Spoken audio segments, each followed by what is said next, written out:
Lancaster Barnstormers defensively, and once again, not a tremendous number of options with both Trayvon Robinson and Lastings Millich hurting right now. So the Barnstormers with the same defense we saw at the outset of last night's game. Rico Noello got ejected last night. Josh Bell, who was the designated hitter last night and again today, forced to play a defensive position. The Barnstormers lost their DH. Brad Ferguson on the hill for the Barnstormers today. Ferguson is 5-6. He has the best earned run average among the Barnstormers starters on the year. He's done very well in 2 starts against Long Island, 1-1 with a 0.82 earned run average. Here is the stat of interest on Ferguson. When he is good, he is very, very good. In his 5 wins this year, he's allowed only 1 earned run in 30 2/3 innings. So he is capable at any given time of coming out and giving the Barnstormers those 6 or 7 shutout innings. The Barnstormers looking for it today, but even more so in his next start Friday night against the Southern Maryland Blue Crabs, the game that will be played for the first half title in the Atlantic League. Not that you're going to be 20 games into the second half or anything to decide the first half title. It's the way it goes. Still, the game. The game. That's all you need to say is the game, and people will know which game you're talking about. But boy, if we can get that performance out of Ferguson today, that would be outstanding. Because this Long Island team is last in the league in hitting, but right now they can't solve Jordan Pacheco. That guy is just ripping the cover off the ball. Pacheco and Krause are their 2 hot hitters right now, and you've got to work your way through them, and they're back-to-back in the batting order in the 4 and 5 slots. Here's Quentin Berry leading off. He goes after the first pitch and lifts a pop fly foul. Garrett Weber giving chase. The tarp and a couple of rows of seats in his way.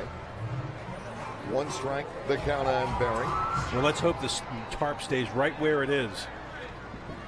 A couple of small thunderstorm cells in the area, but they don't expect it right now for one of those to float by the ballpark, but figure out the weather patterns around here, and I think you can win a Nobel Prize. 1 ball, 1 strike, the count on the well-traveled Quentin Berry. Recently picked up by Long Island. Trying to get on track here. Ferguson to the plate, and that is smoked and handled by Clevenger. 1 out, 3 unassisted. You don't hit a ground ball much harder than that one. Clevenger has been a wizard with the glove this weekend. Nothing gets past him over at first base. Did he get much action last night? Not as much as the night before. He has been an absolute vacuum over there. 1 out, Delta Cleary Jr., the center fielder, will step in. Cleary batting .234. He has 1 home run, and he has driven in 23 hits for Cleary a night ago. Ferguson ready to go. Pitch, strike 1 to the outside corner. Ferguson is not going to blow anybody off the map. He is just a very smart pitcher. He knows the art of pitching. He'll work the corners. He'll mix his pitches up. To Cleary, ground ball again and again. Clevenger. This one a slightly easier play. Converted 3-1, 2 up, 2 down. And the left-handed batting first baseman Angelo Sonko will step to the plate. Well, nice start for Ferguson. Very few pitches thrown. When you get solid defense behind you, that's a plus. Yeah, I'm impressed with Clevenger, albeit in the second game, but very, very steady with the glove.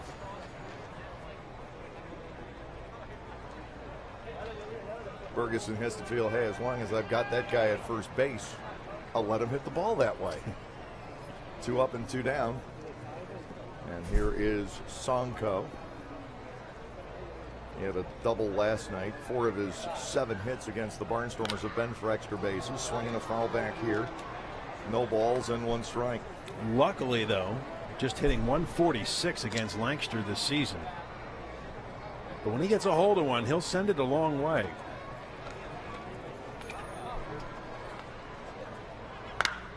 Another ground ball right at Clevenger. Again, it's picked cleanly and an easy out. Ferguson could live like that all day. Yeah. 3 up, 3 down, top half of the first inning.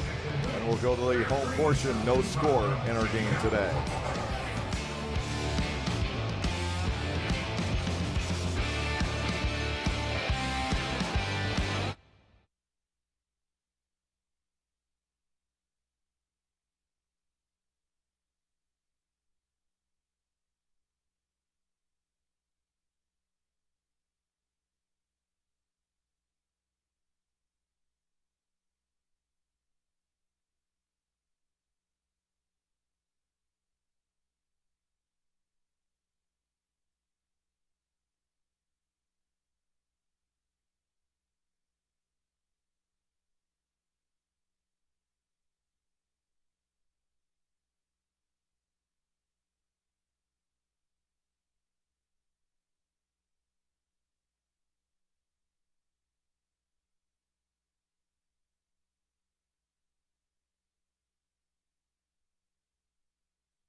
There's your starting lineup for the Lancaster Barnstormers today. A lot of new faces on this homestand. Bo Amaral, Steve Clevenger, Nate Coronado, and of course Cole Garner, a guy we've seen here before. Josh Bell, the hitting coach. He's starting his 9th consecutive game with the Barnstormers, short in terms of the roster. You think you filled back in, guys get hurt, and Bell is still out there. John Brownell is the 4th leading winner in Atlantic League history. He first joined the Long Island Ducks down the stretch in 2012. He has not left, and he is a 53-game winner for the Ducks, their all-time leader, and that 53 does make him 4th in Atlantic League history. He's got 9 to go, though, to catch up to 3rd, held by Link Michelson, the guy who has thrown the only no-hitter ever against the Barnstormers. Tim Kaine is the all-time leader at 74, not the former vice presidential candidate. Spelled differently. Long-time Atlantic League starter with a number of clubs. Here's Bo Amaral, a center fielder. And a first pitch strike from Brownell. It's 0-1. Brownell's bread and butter is a very nice 12-6 curveball that he has.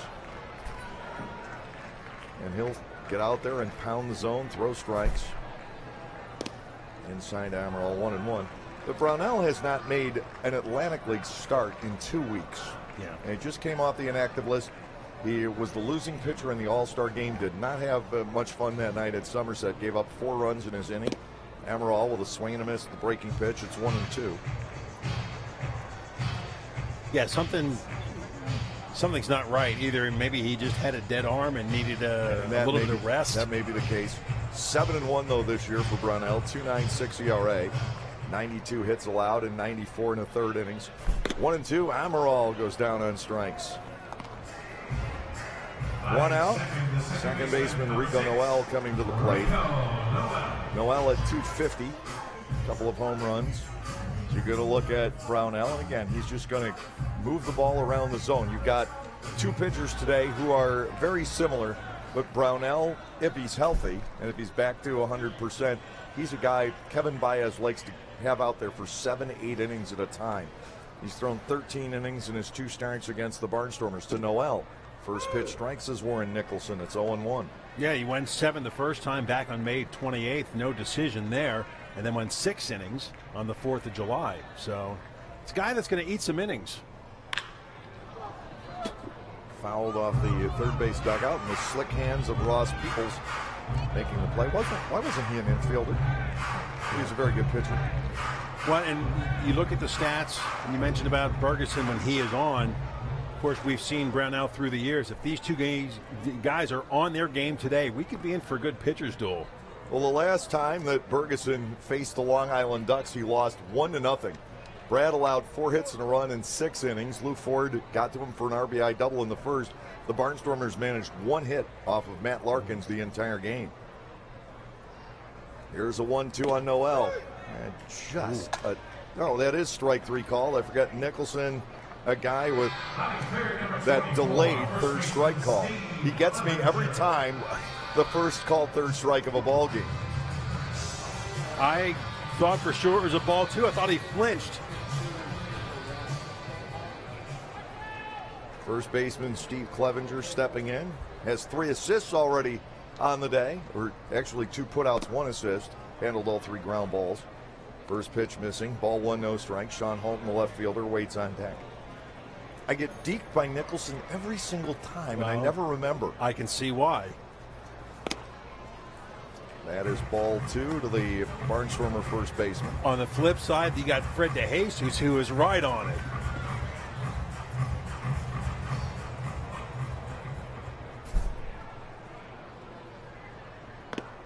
Brownell missing up and away. Clevenger at 3-0 may have the green light here. Ross Peoples does so often. 2 outs, nobody on base, and a strike taken. Clevenger apparently had the take sign, or at least didn't like the pitch at all. Yeah. Well, we've seen what this guy can do with the glove. Now we can just get him his first hit, get him relaxed at the plate. He's stung the ball numerous times. Just nothing to show for it yet. Back to work is Brownell. Here's the 3-1. Breaking ball is fouled right straight down at home plate. 3 balls and 2 strikes. Again, it could take Clevenger 40-50 at bats before he really has a feel for things. He hasn't seen live pitching since late last year.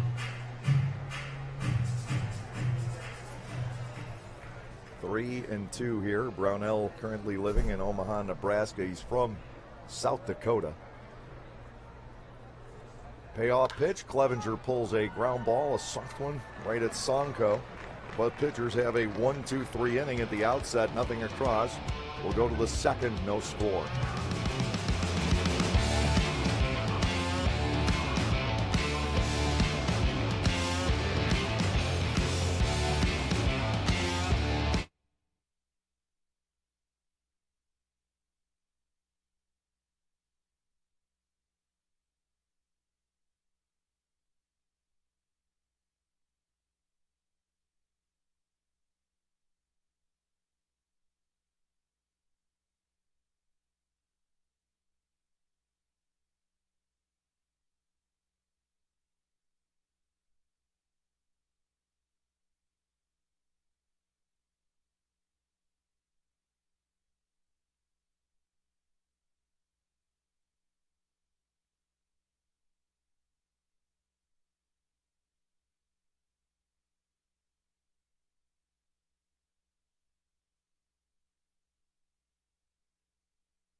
An enjoyable Sunday afternoon at Clipper Magazine Stadium. And if you missed the first inning, you just missed dominant pitching and no offensive action. Each side going down in 1-2-3 fashion. Hottest hitter in this series will lead off the top of the second inning. Jordan Pacheco catching again today for the Long Island Ducks. Pacheco has had some series here this weekend. He is 5 for 8 with a pair of home runs. Taking a pitch outside and low from Bergeson. No wind to speak of today, and as I said, a couple of small thunderstorm cells in the area. Nothing that would keep play out very long if one should happen to wander here. And it doesn't look like they're going to. Called strike. It is 1-1. Just think of yesterday. You said you got dumped on at home. A lot of rain. We got nothing at the ballpark. Yeah. But it's got a pretty good downpour for about 20-25 minutes. Breaking ball misses. Pacheco up there, 2 balls and a strike. If we had built this ballpark up at Litter's, Ephrata, in our Blue Ridge viewing area, I'm not sure we'd ever play a game. Doesn't it always rain up there? Every storm seems to channel from Harrisburg through Lebanon, through the area up there, Lebanon, and over to Ephrata. Yeah. Foul back and a full swing. We watch the radar every day. We could see the storm clouds just float to our north.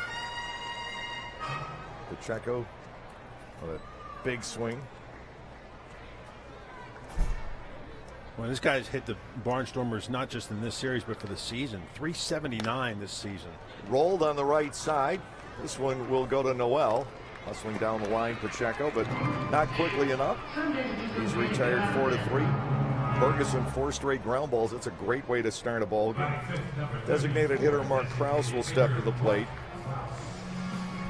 Krause also has had a good series here. He's got 4 hits in 7 at-bats. Hit a home run last night. Drove in a couple. 1 out, nobody on base. Krause batting. Elmer Reyes, the second baseman, due to bat next.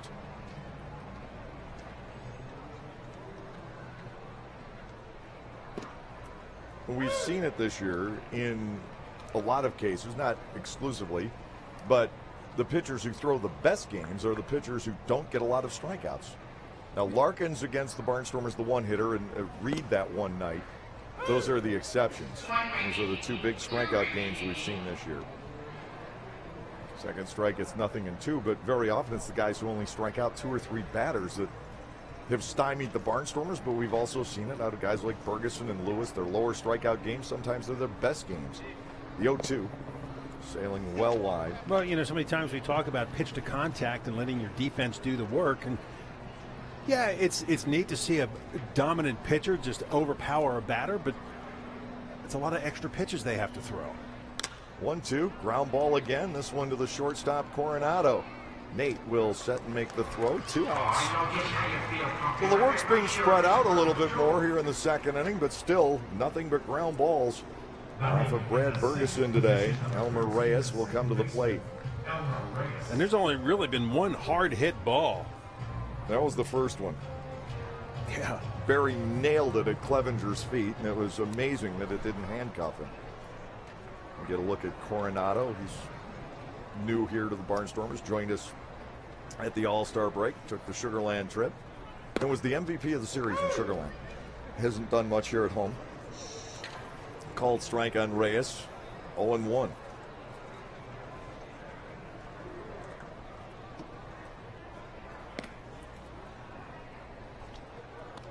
As I mentioned, this Long Island team last in the league in batting, so last thing you want to do is let them get into a groove and string some hits together.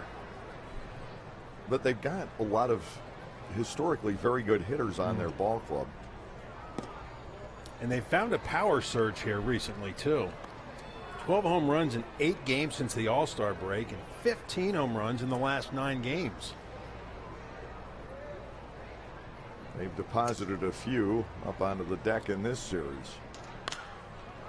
High pop fly foul out of play. Reyes will bat 2-2 against Ferguson. And unfortunately for Lancaster, they have had their share of giving up the home runs. The Barnstormers have now given up more home runs this year than they've hit because they're coming off the 7-game homer drought. They were out homered, I believe it was 7-0 in the 6-game series at Sugar Land, but still won 4 out of the 6. You know what? I'll take it. I'm sure Ross Peoples will say the same thing. Breaking ball is outside. Reyes gets to a full count, 3-2. Well, that says something. If you can win 4 games in a series without going deep, it means you're getting base hits, doubles. Payoff, hit high and pretty far out toward left center field. Going back on this is Amaral. He will get there. First fly ball out, but 6 in a row. Set down by Ferguson, nothing across. Barnstormers will take their turn in the bottom of the second, still in a scoreless ball game.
Little between innings fun here at Clipper Magazine Stadium. And Pow, right to the kisser.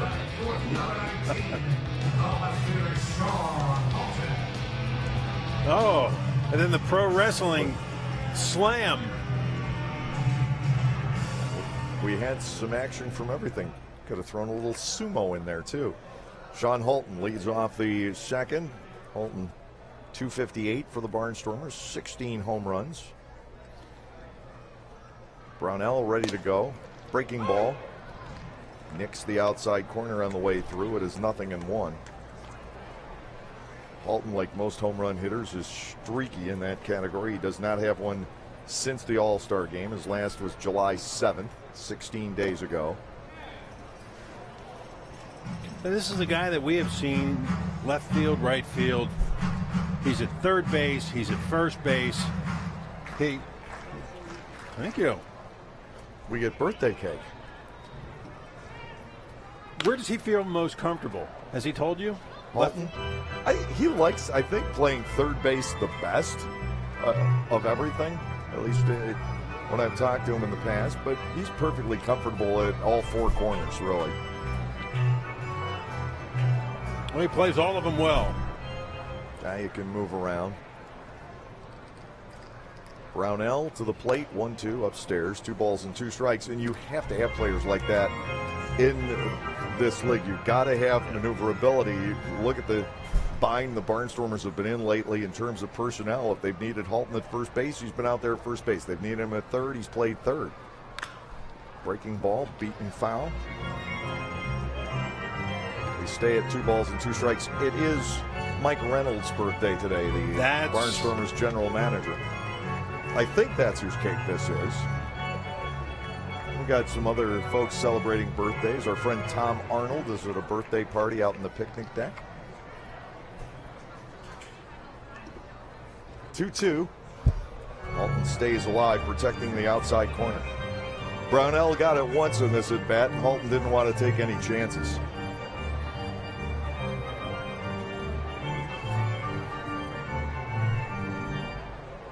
That's when you just fight off. Here's a 2-2 from Brownell, and that is strike 3 called. The second for Brownell, a called, and the third overall in the game today. Cole Garner will step in. Cole batting .242 with a home run and 6 runs batted in. Yeah, we didn't have to wait for the call from Warren Nicholson. We pretty much knew that was a But call. then, where's that called third strike? Yeah. And it wasn't on the screen. It's like 2 seconds later. I should be used to it by now. I've seen Warren call balls and strikes enough, and it gets me every time. To Garner, fouled at the plate. It is 0-1. Brownell has the Barnstormers a little bit dazzled here. He's throwing a lot of breaking pitches early today. Barnstormers having faced him now for the 3rd time. First time here. The other 2 starts he's made against Lancaster this year have been at Bethpage Ballpark. 0-1. And back to Garner. It is low, a ball and a strike. Josh Bell, the designated hitter, waits on deck. And hopefully he'll get to stay in that role today.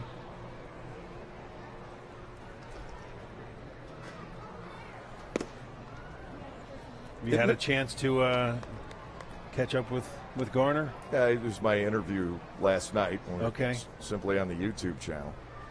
He's glad to be back here. He likes it here. 2-1 pitch. Cole with a lazy pop fly over on the right side of the diamond. Reyes will take control and make the catch. 2 up and 2 down, and Bell will step in. We have yet to see a base runner today. We're in the bottom of the 2nd inning. These offensive droughts the Barnstormers have been going into, I think, are starting to become a little bit of a concern. Going into the All-Star break that week, you understood it, and we mentioned there was one stretch where the Barnstormers had 1 hit in 15 and a third innings, a stretch where 20 guys in a row were retired. But we've seen it last night and this afternoon, a couple other times in Sugar Land, and it is becoming, I think, a note of concern, because this didn't, when the Barnstormers were hot back in May, these didn't happen at all. They would find a way to score 4 or 5 runs every game. 0-1, And a Bell, a swing and a miss. No balls and 2 strikes. But you have to look at the makeup of the team then, too. Makeup of the team, I also think part of the problem is they haven't been able to get on the field for batting practice more than just sporadically since the break. 0-2. That's lined into right field and a clean base hit. Barry thought about firing DeSanco, who had gotten into position. 2 outs and a runner aboard. Garrett Weber will step in. If Zonko would have been at the bag, Barry would have thrown it. He came up ready to go, but Zonko was slow in getting there. A little smile out of Barry. We have yet to see that 9-3 ground out officially in a ballpark that just begs for it to happen. It was called once and then the umpires overturned it. First offering, ground ball, third base. That'll be handled quickly by Gotay, and a force out at second base, 5-4. Well, the Barnstormers break through with the game's first base hit. 1 man left on. 3rd inning coming up and no score.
We are scoreless going into the top of the 3rd inning. Barnstormers dugout looking nice and neat, at least from that angle. It's really not. Don't ever shoot the floor of a dugout unless you want all the viewers to get ill. It gets pretty nasty in there by the end of the game. Yeah, I can imagine. Ruben Gotay leading off the 3rd inning, batting .253 with 2 home runs, 8 runs batted in. Mostly the sunflower seeds, just everywhere. First pitch strike, it is 0-1. The worst is bubblegum. That is the worst part about working at a baseball stadium. 99.9% of it is just awesome. I mean, it's like living a kid's dream, right? Except for stepping in bubblegum. The worst. Okay, dog poop might be worse, but not by that much. Yeah, hopefully there's none of that in the dugout. Yeah. 1 ball, 1 strike. Ferguson comes back. That's fouled away. Is there not a trash can for them to put the bubble gum? You'll find sometimes just walking on the track, there will be a wad of. Oh, I've had it happen more times than I can count. You just get somewhere, you take like 100 more steps, and then you realize that your gait is uneven. So you got this big wad of something stuck on your heel. And you're picking up everything else with it. Ground ball pulled foul. That's just it. You get extra dirt on it, and all of a sudden one foot's heavier than the other. And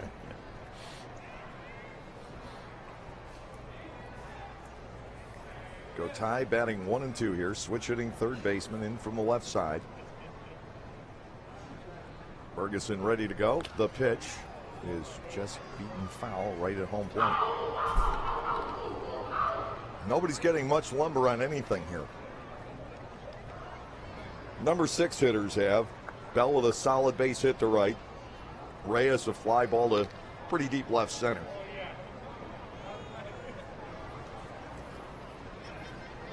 Yeah, if you hit it to left center, you have to hit it a real long way. And from what I've seen out of Amaral so far this weekend, he does get pretty good reads. It's grounded foul up the first base line. Oh, nice play in the coach's box. The pitching coach, Billy Horn. Boy, kudos to him for that one. Nice move. I mean, I know it wasn't exactly a hard hit ground ball, but still, look at this, some soccer skills. Where is he in the CONCACAF Gold Cup? Ball 2 is outside. 2 balls and 2 strikes. I bet he's a hacky sack player. Yeah, that may be it.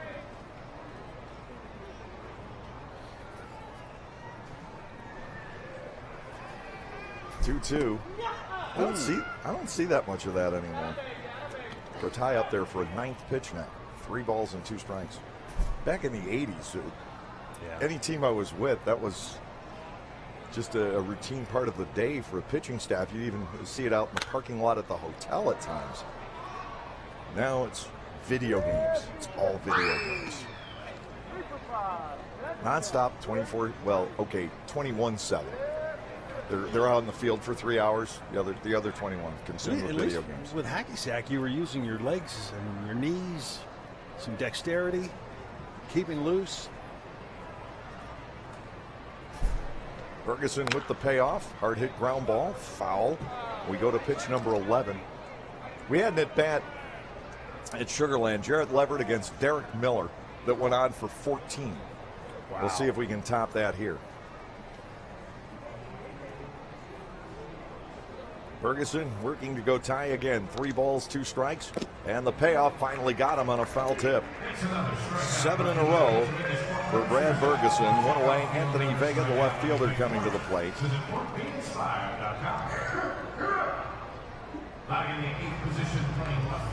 Well, even though he didn't get on, a pretty good at bat by Gote to waste a number of pitches. This Ferguson had not thrown many over the first 2 innings. No. Here is Anthony Vega, left fielder, batting .250 with a couple of home runs, 14 runs batted in. He had a base hit last night in his 1 appearance. He had come in to play left field, backing up Mark Krause. Ground ball foul the other way behind Kevin Baez, the skipper. Vega, New York area native. Was an all-star last year. Ended up in the game here at Clipper Magazine Stadium. Bouncing ball headed up the first base line to field it as Ferguson. Very good defensive pitcher is Brad Ferguson. 2 up, 2 down. And shortstop Dan Lyons coming in. And again, another situation where Ferguson, his pitch just not good contact. So some pretty easy defensive plays so far for the Barnstormers. 247 for Lions against the league as a whole. 316 against the Barnstormers. Right-handed batting shortstop will dig in. Place to the outside corner. It's just a great pitch and a great spot for Ferguson to start off Lions.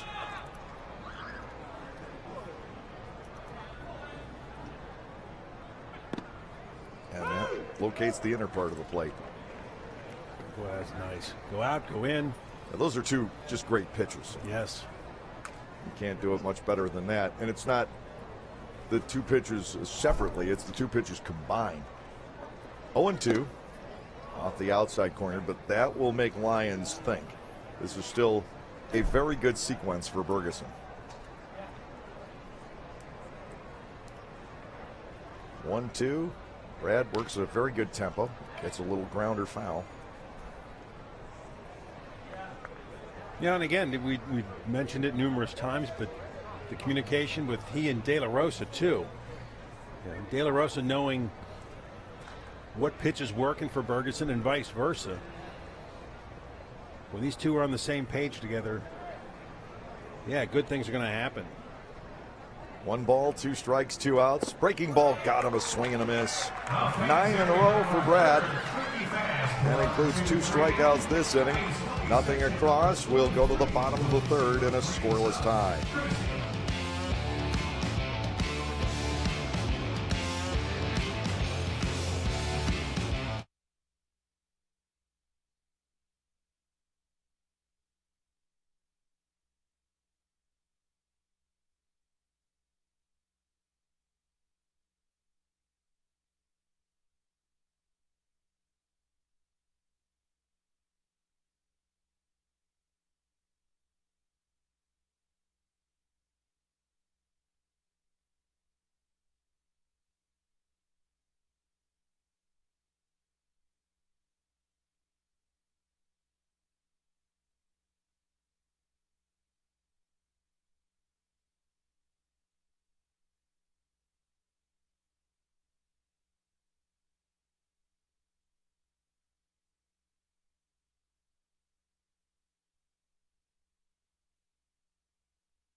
Here at Clipper Magazine Stadium, and so far a fun afternoon that has belonged to the pitchers and a couple of boxers.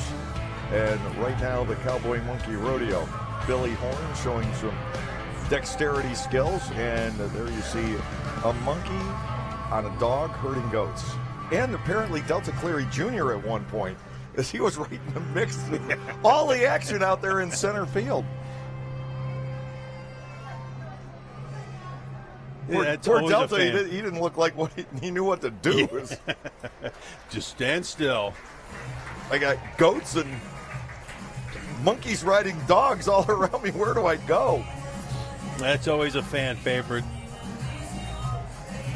I mean, if you've ever been here for that event, the gentleman that runs this thing, boy, the love he has for the dogs, the monkeys, I mean, the whole thing. It's an amazing show. It really is. And you almost get so caught up, you forget they're monkeys. They almost look like real little people.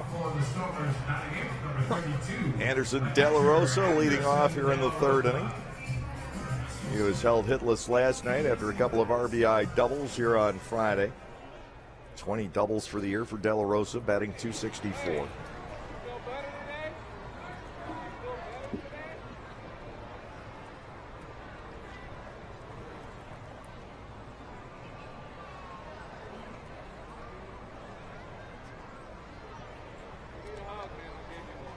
Coronado and Amaral scheduled to follow. John Brownell, he's been in charge too. He's been nicked once for a base hit, 2-out single that led to nothing. He got the final out of the inning on the next pitch. Now De La Rosa takes that breaking ball for a strike. It's 0-1. Brownell is not coming out and just throwing fastballs for strikes in the early going today. He's mixed all his breaking stuff in. We'll see if the Barnstormers adjust the second time through.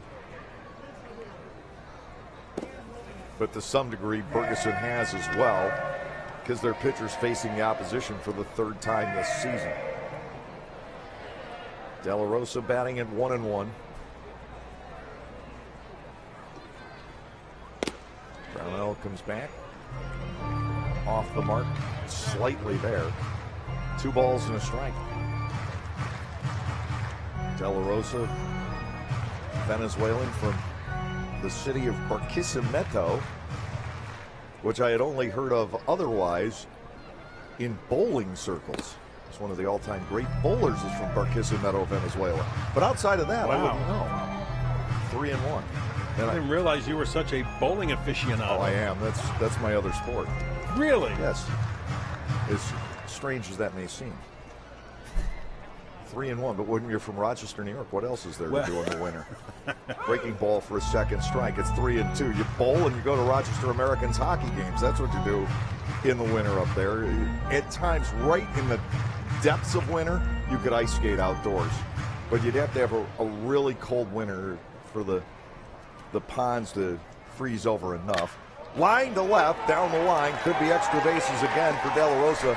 Vega will cut it off. Anderson's going to dig for 2. Here comes the throw. He's safe at second with his 21st double of the year. Tell you, Kraus got there in a hurry and was able to cut it off. But the thing is, his momentum carried him a couple of extra steps. He made a good, strong throw.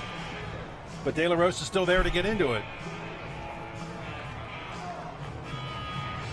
I'm sorry, Vega. Yes. Yeah, he's in left. I was going to say that he was really moving if that was Kraus. I didn't fill it in on my chart.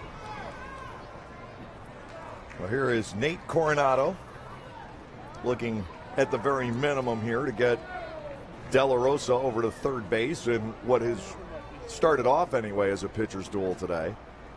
Coronado fouls it the other way. Nate's still looking for his first hit here at home. He has family and friends over for the game. I saw him visiting with some folks earlier, coming from the city of Philadelphia. You know, I'd have to go back and look at the books, but it seems like every time we've got a televised game, it seems like De La Rosa's getting a 2-base hit. He has 10 in his last 16 games. To Coronado, that's nicked foul at the plate. Brownell has him set up 0-2. Amaral on deck, and then Noel, you've got 3 shots to get this first run home. Barnstormers in the second inning last night, down 1-0, had runners at first and third, nobody out, never scored. You have to take advantage of the limited opportunities that seem to be presenting themselves. To Coronado, 0-2 pitch, fouled off to the right once again. He'll stay in there. They've been able to retire Coronado, but it hasn't been easy. He's 0 for 6 in this series, but he's still in there battling.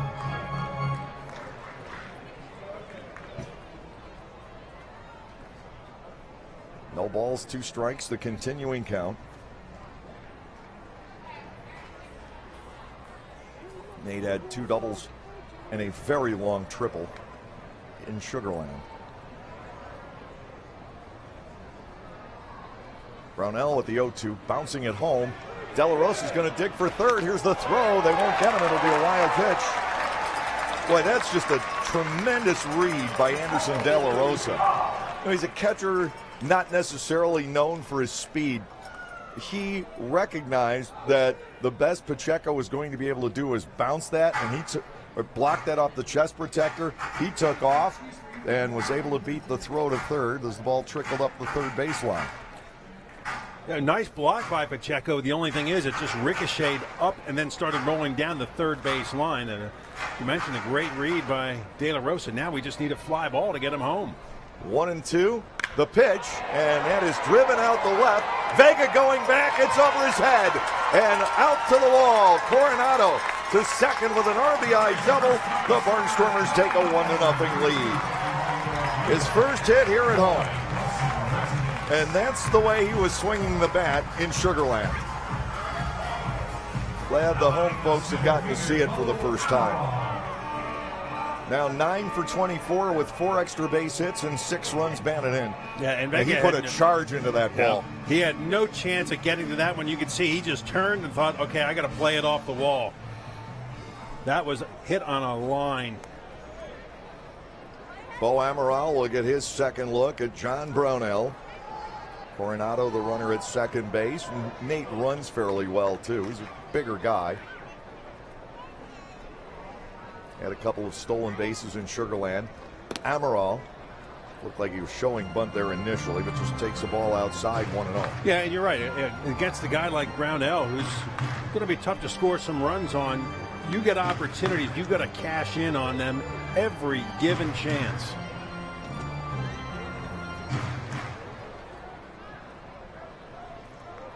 Corners guard against the bunt, and there is the bunt. It's a bunt and run. Up with it is the first baseman Sonko, who will feed Reyes behind him 3-4. Coronado advancing to third. I think Coronado had that base stolen. If the bunt hadn't gotten down, he had a terrific jump off second base. Rico Noel will step in. Noel, a strikeout victim, looking his first time up. That was a nice bunt by Amaral. It didn't need the runner in motion.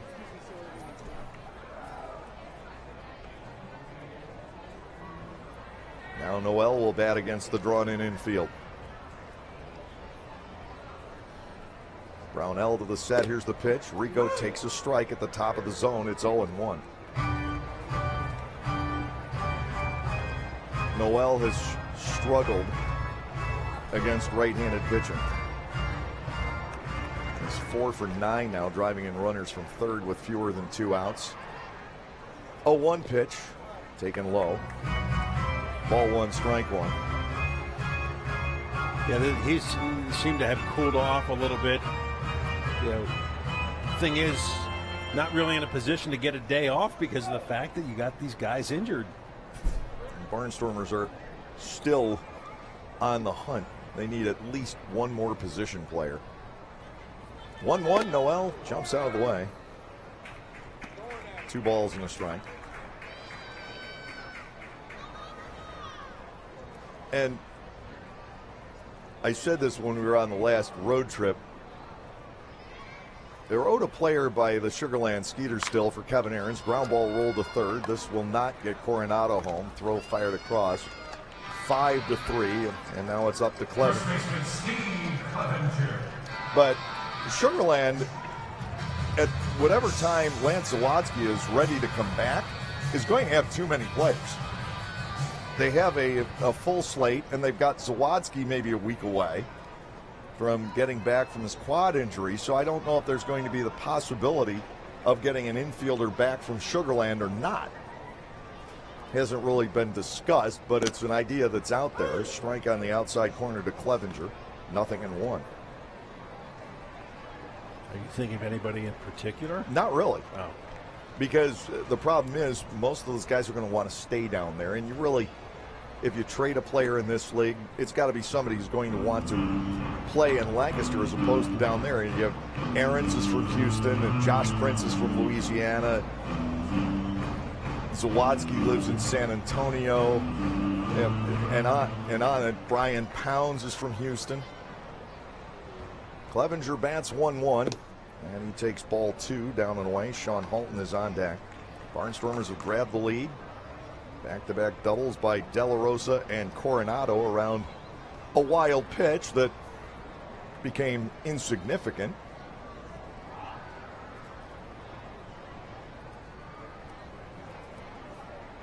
So far.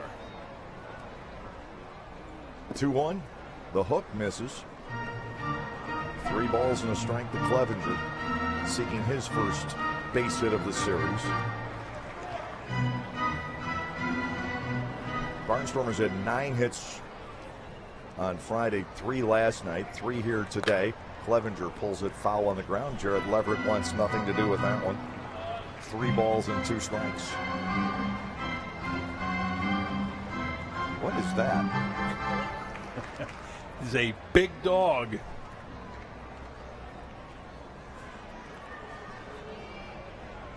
Perhaps a mascot from somewhere, but I don't know where. Payoff pitch on the way to Clevenger. Line drive, base hit, center field, make it 2-0. That's a nice way to pick up your first hit. Resulting in a run. Steve Clevenger, a .311 hitter in his minor league career. Second run is on the board. Sean Halton will step in. He went down looking back in the second inning. That's just a clean single up the middle. That's just terrific 2-out RBI base hit baseball. Well, and you mentioned it in his last at bat. It might take 40 or 50 at bats. I have a feeling when this guy really gets comfortable, you're going to see him hitting 300. Low to Halton for ball 1. Barnstormers have grabbed the 2-0 lead here in the third. You had that runner out there, Coronado with the double. He's in scoring position, nobody out. You move him to third with the bunt. You want that run to score eventually, and Clevenger able to take care of that. That's a big run. So I think it's a psychological lift to the Long Island Ducks if that run does not score ever. Sure.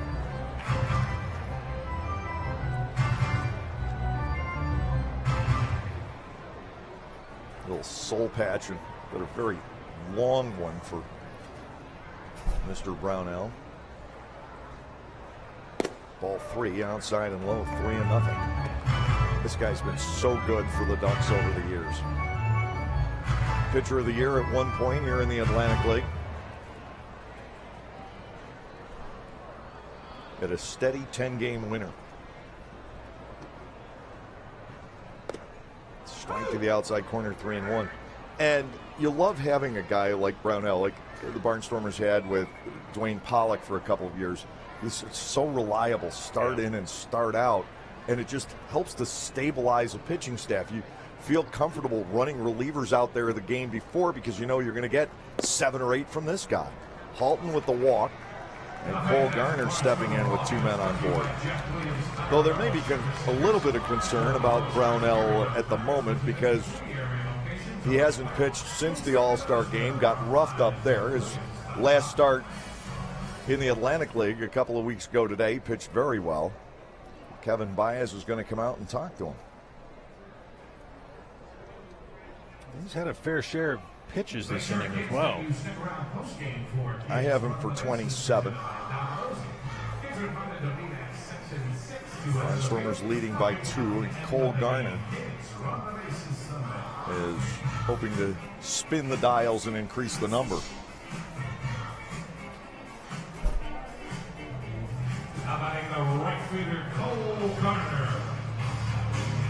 In the inning, the Barnstormers have 3 hits, a walk, and a sacrifice bunt. Only swinging out was Noel's ground ball to the third baseman, Gotay. Clevenger, the runner, at second. Halton is aboard at first base. Garner steps in. Cole popped up to the second baseman back in inning 2.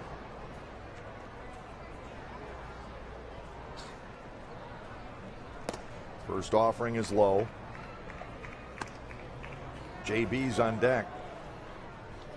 Boy, we can get a 3rd run against Brownell in this inning. It'd be big.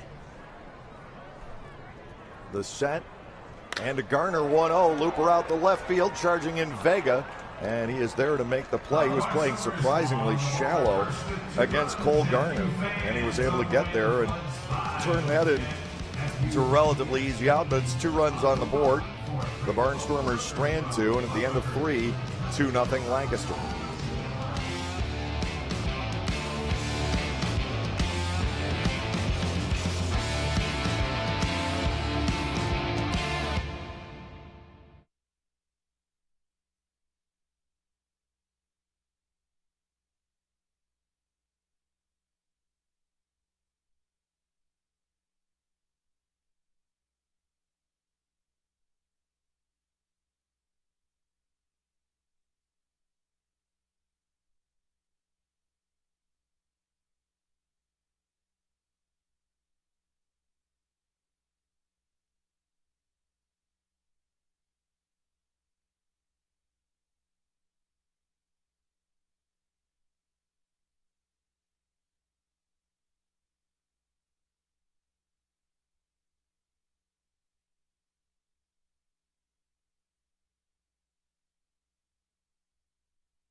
We have balloons at the ballpark here today. For our camera crew? Oh. It's a festive ballpark here today. A number of birthdays being celebrated, including Barnstormers general manager Mike Reynolds. Now into the fourth inning. Top of the order, Quentin Berry leading off. Ferguson is down and in, ball one. Cleary and Sonko will follow. They're all hitting left-handed against Ferguson.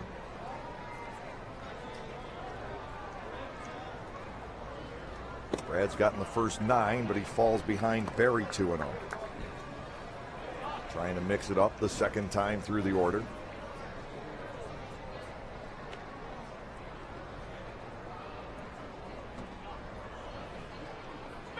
Swing and a miss.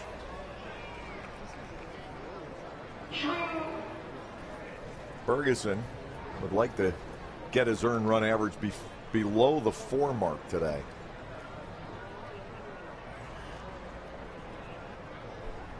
2-1. Skied to left by Berry. That will slice foul and into the rough. Oh, sorry, I'm in British Open mode. I guess Jordan Spieth put that away toward the end. He shot 5 under his final 5 holes. Well, I saw he was tied at 8 under with Kuchar. Yeah. I didn't see the finish, so he did win it. That was according to the text I got from my son who was watching it, apparently. 2 balls and 2 strikes. To Berry, got him off speed. 3rd strikeout for Ferguson. Delta Cleary Jr., the center fielder, coming to the plate.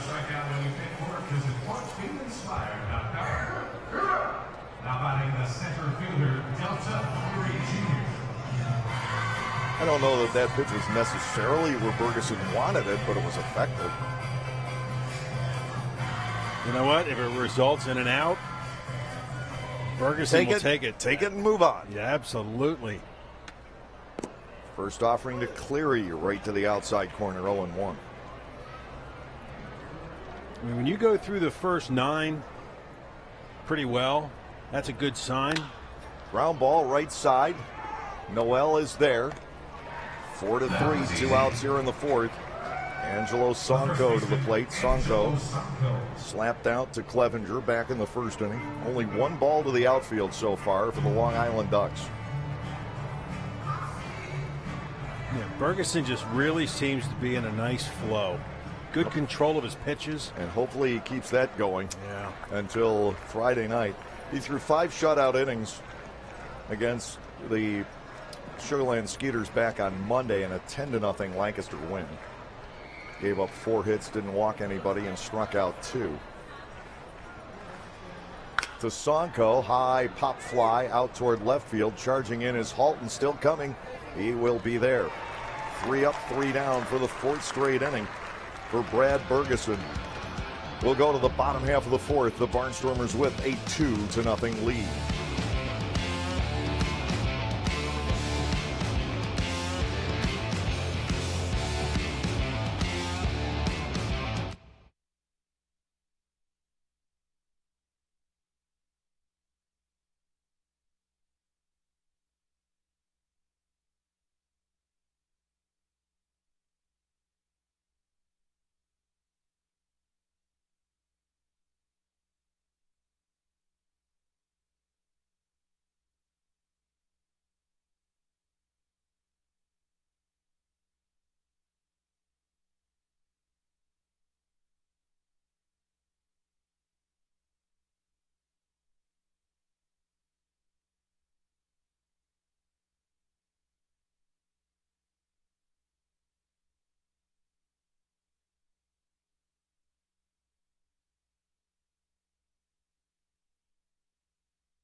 I found out. J-Dog. I thank you, Google. J-Dog, it's a full-service junk removal and hauling company. It offers franchising opportunities to military vets and family members exclusively. And they presented a $500 checkout here today, one of our new sponsors here at Clipper Magazine Stadium. Well done. Josh Bell will lead off the home fourth. The Barnstormers struck for 2 last inning on a couple of doubles in a single. Bell 1 for 1 already today. Brownell trying to slip that big curveball in there, but it looked like it slipped out of his hand instead. Ball 1-0 to Bell. Right-hander to the plate. Pulled foul on the ground. Oh, Jarrett Leverett with a bobble. Jarrett, we've seen too many good plays by base coaches today, bud.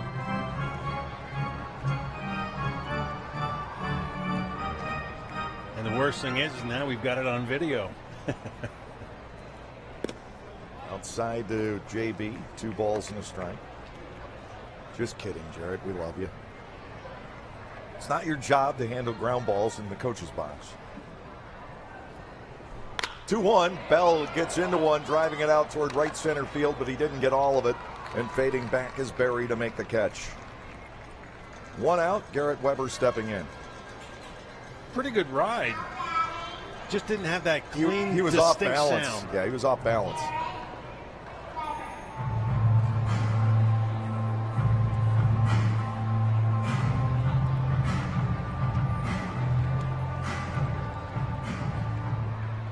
Weber, since that amazing homestand, hasn't been able to keep it rolling. First pitch, strike to him.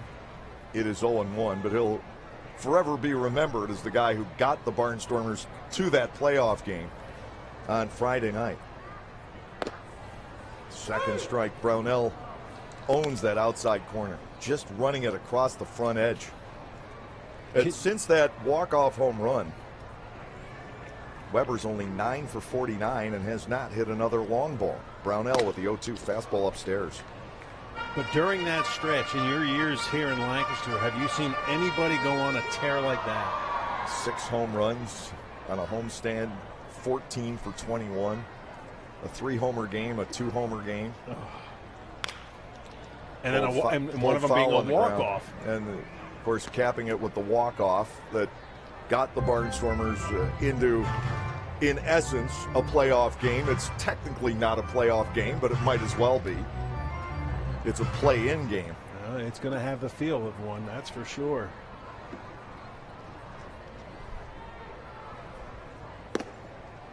Now 2 balls and 2 strikes from Brownell to Weber. De La Rosa waits on deck. It's not winner take all. It's winner take the first half. Loser has a chance to still come back and get to the playoffs, and both teams will be in reasonable shape for that. So Weber, 2-2 offering, fouled over our heads. Ooh!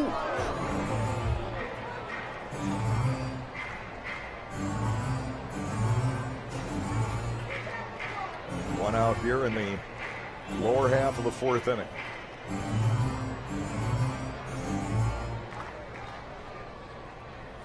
Ball ricocheted from up above and got a little one.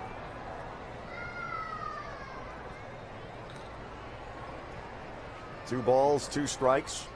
Weber, line drive and a base hit into left field. A 1-out runner for the Barnstormers here in the 4th inning. They're starting to catch on to Brownell now.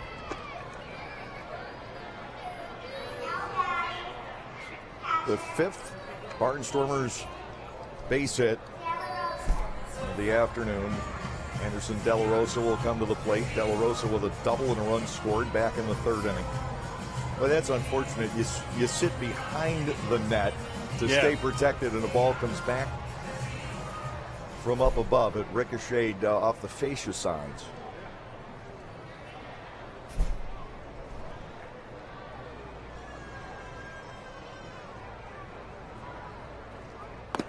Upstairs to De La Rosa, ball 1. And the Ducks are going to want to keep an eye on Brownell here. He's known to be durable. Kevin Baez has been able to ride him over the years for 120, 125 pitches in a game. But However, it's already up to 70 today. yeah.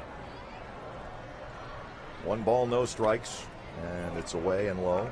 And it's really his first real outing since July the 9th, not counting the All-Star game. So he gave up the 3-run homer to Zach Wilson. The All-Star game was the Southern Maryland Blue Crab show.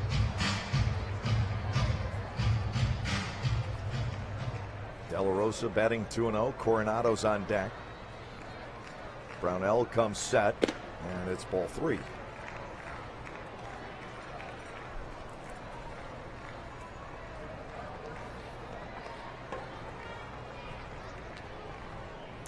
I would think that if De La Rosa reaches base, that I would think Long Island's bullpen would start to stir a little bit. Anderson was taking 3-1 the count.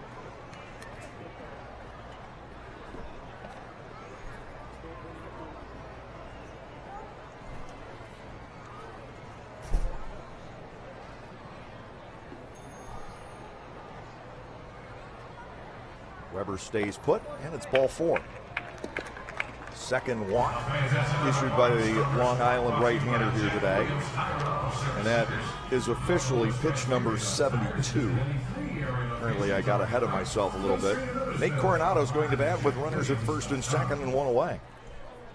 Last time up, he planted the ball over the head of the left fielder Anthony Vega for an RBI double, and then Nate would score the second run in the Barnstormers' 3rd inning.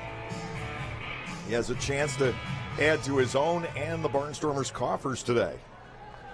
Weber, the runner at second. De La Rosa aboard at first as Coronado steps in.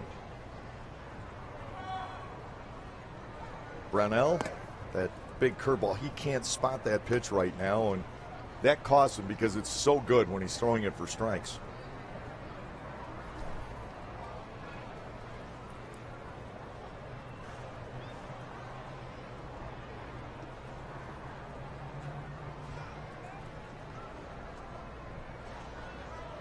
The set, Coronado with a fly ball to right. It looked like he was trying to wait back on it maybe and locate the picnic deck. 1-1 to Nate Coronado, who has maybe the best handwriting of any baseball player I've known for at least a very long time. His handwriting is immaculate. I looked at him, I said, "You went to Catholic school, didn't you?" And he said, "Yes, I did." Cursive? How'd you know? Yeah. Wow. It's beautiful. Like, get his autograph and you'll really be able to appreciate And know who it is. cursive writing and know who it is. Yeah, exactly. Pickoff throw to second. Ooh.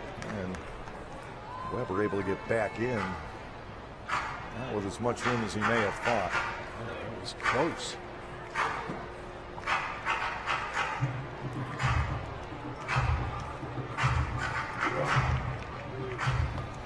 Two on, 1 out for the Barnstormers here in the 4th inning. The lead still relatively narrow at 2-0.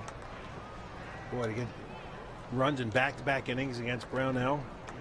Breaking ball, wrapped foul down toward the rolled up turn.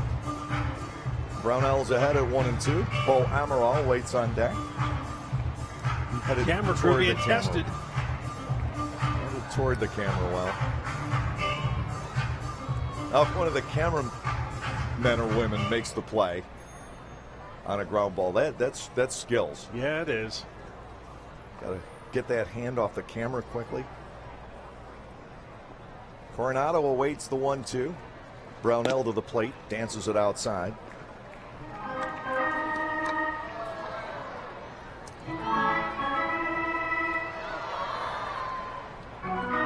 Two balls, 2 strikes.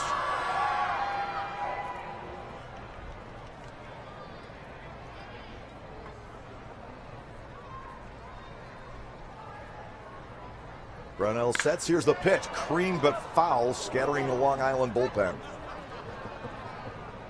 Boy, you're not kidding. They bailed. Fans, we have a vehicle in the If he straightens that out, it's at least another Barnstormer run. Oh, yeah. Lights are on. License plate LP. Yeah, you get it down in that corner, let it ricochet around a little bit. Obviously, Weber scores easily. You figure De La Rosa at the worst is at third base. 2-2 to Coronado. Brownell to the plate, bouncing at home. 3 balls and 2 strikes.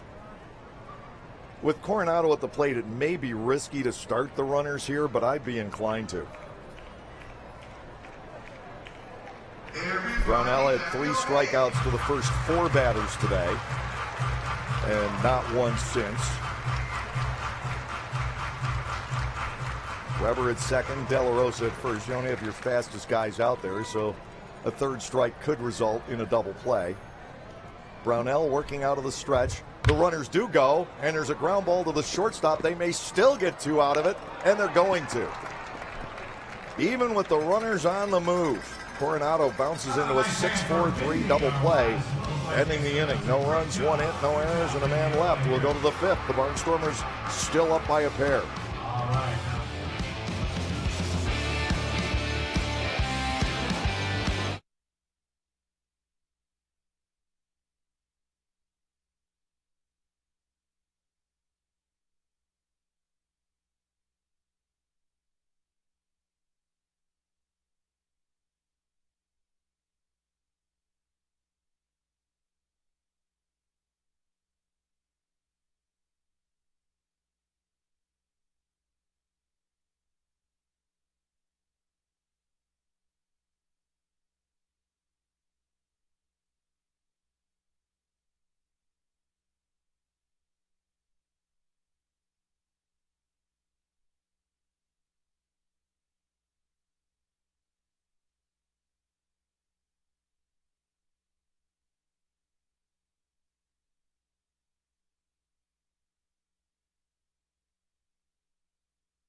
Four innings already have been logged this afternoon on a warm and muggy afternoon. The Storms have stayed away thus far.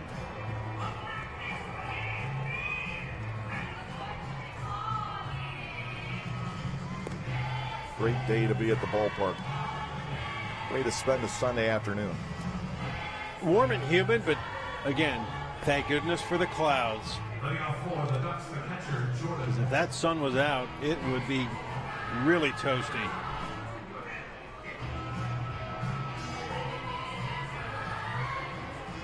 Jordan Pacheco will lead off the 5th. Rounded out to the second baseman, Noel, back in inning number 2. Little Rocky Horror Picture Show in the background. Tim Curry, Susan Sarandon, Barry Bostwick. What? One of those cult classics. Oh, my. I never quite got the feel for that movie. I tuned in to watch it like 10 or 15 minutes at a time. But I had friends in college, because I'm from that era, that would watch it over and over and over. They would bring the toast and the rice, all the other props. Well, you have to go to a midnight showing. Fouled away to the right by Pacheco. The count levels at 1-1.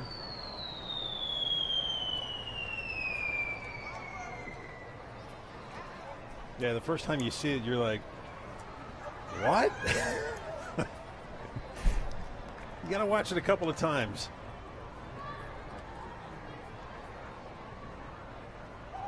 And there goes the perfect game. A liner into the left field corner by Pacheco.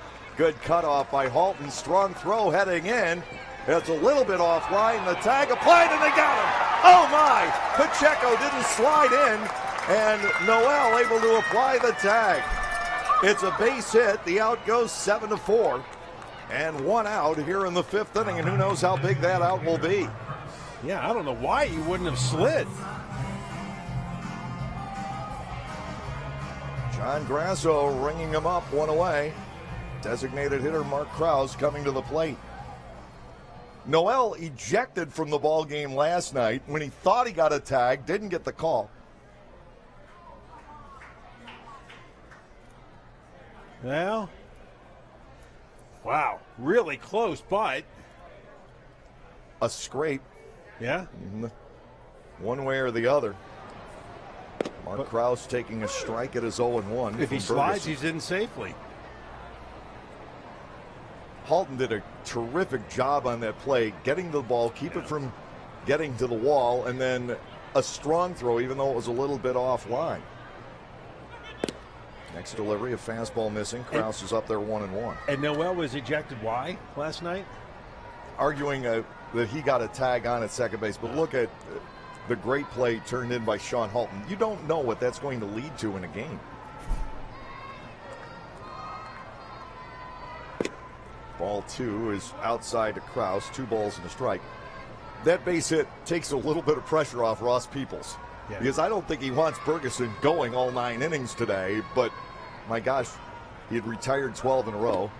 Now he is wide to Krause, and it's 3-1. Bergeson's gotten a little bit out of rhythm here. Well, and you know what I liked about that play by Halton was that he didn't concede that it was going to be an extra base hit. He hustled over there, cut it off, and then that good strong throw. 3-1, and there it goes. The shutout is gone way back, and that clears the back ad wall. Mark Krause with another home run, his third. His second in this series, his 4th in 5 games. And how big is that now with it's Pacheco a 3-1 ball game, out. and Bergeson is having that rough inning we talked about. Elmer Reyes stepping in. Reyes flied out the center. 2-1 now the score. Krause went down to get that one, but the left-handed batters like those low pitches so often, and he's just a guy on fire right now. Oh, man. 12th home run of the year for Krause, was at 4 in 5 days, I believe it is. Strike to the outside corner on Reyes. It is 0-1. Elmer Reyes not terribly thrilled with that call. I mean, we knew about Pacheco coming in, but Krause coming into the game in his last 10 was hitting .419. Again, with that power surge, and he showed it there. Well, you knew if Bergeson were to have an historic game, he had to take it through Pacheco and Krause at least 3 times. Right. Ball is low. Reyes batting 1-1.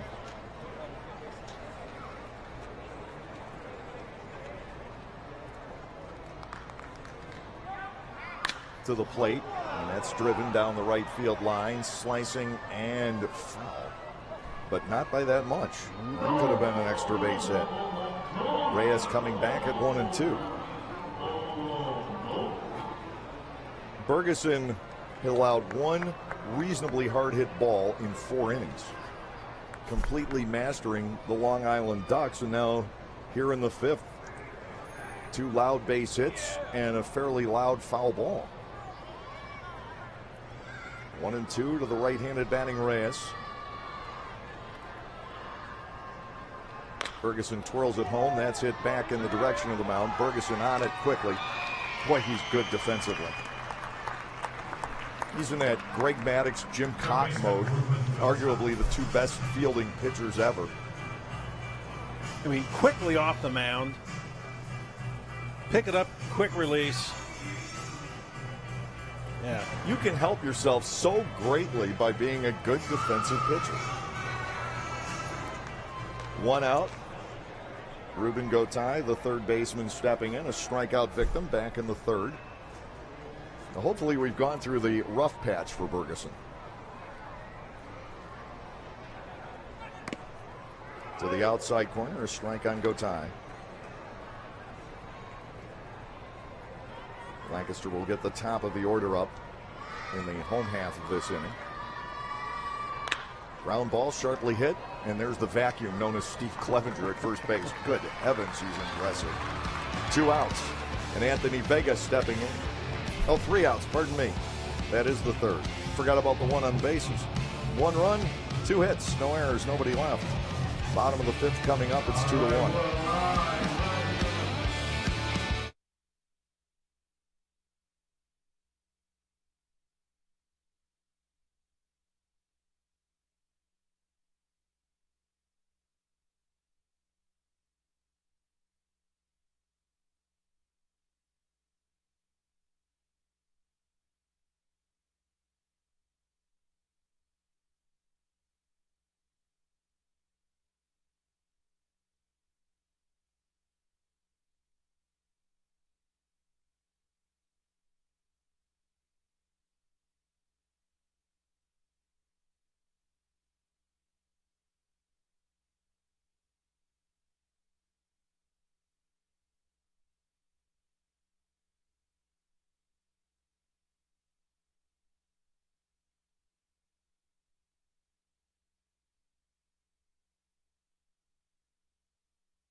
Barnstormers do not need a rally cap right now.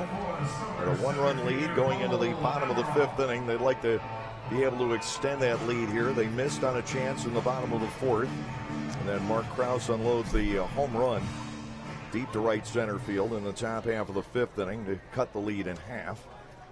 Amaral steps in. He's 0 for 1 with a sacrifice bunt. Man who was at AAA Louisville earlier this year. Former UCLA Bruin is Bo Amaral, just as his dad Rich was back in the early 80s. 0-1. Upstairs for ball. Amaral in at a ball and a strike. Over 80 pitches today for Brownell. Well, and the thing is, you think about that home run. That puts Long Island right back in it again. Maybe gives Brownell a shot in the arm. And there's a fly ball hit fairly well by Amaral. Back this one goes, and it'll be off the boards. Amaral is going to make a huge turn at second base. He's flying toward third, and he'll make it as the relay throw is bobbled. 3 bases for Bo Amaral. And the Barnstormers have an extra runner in scoring position with nobody out here in the 5th inning. Now, you couldn't have placed that ball any better between Cleary and Berry. Right in between the gaps, but you know what? Both of them kind of coasted. I don't know if they thought it was going to leave the park. That's the way it looked to me. And finally, Cleary picking it up as it died at the base of the fence. And we got a pretty good idea Amaral can run. Yeah. It's the first time we've been able to see it. Easy triple. The Barnstormers will bat against a drawn-in infield. Rico Noel 0 for 2 on the day. Brownell comes set. Noel takes high. Ball 1. And then to help Amaral, that ball kind of kicked away from Cleary Jr. back towards center field, enabling Amaral to turn on the Jets and get to third base. 1-0. Noel, ground ball. That's through, and a base hit to left field. The Barnstormers now back in the lead by 2. Second chance in a row for Rico Noel with a runner at third, fewer than 2 outs. First time he found the third baseman. This time it's past the diving Dan Lyons and an RBI single. Steve Clevenger coming to the plate, 1 out of 2. 7 hits now for the Barnstormers off Brownell today. They have scored their 3rd run. Well, that's nice, too. You answer right back with a run of your own. Plus, there's nobody out. And you got the meat of the order coming up. Noel bluffs. He's not going to go. The pitch is outside to Clevenger. Ball 1-0. Sean Halton on deck. Cole Garner after that. You certainly, with this part of the order up, have the potential to score many more. but take it one step at a time. Runner at first base with nobody out. Noel draws a throw. It's not easy running on Brownell.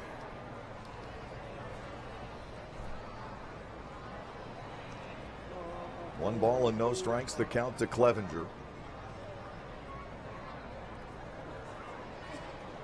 Clean RBI single to center his last time up. The set, Noel's going to take off. The pitch is a called strike. The throw down bounces in, and Noel has his 29th stolen base of the year.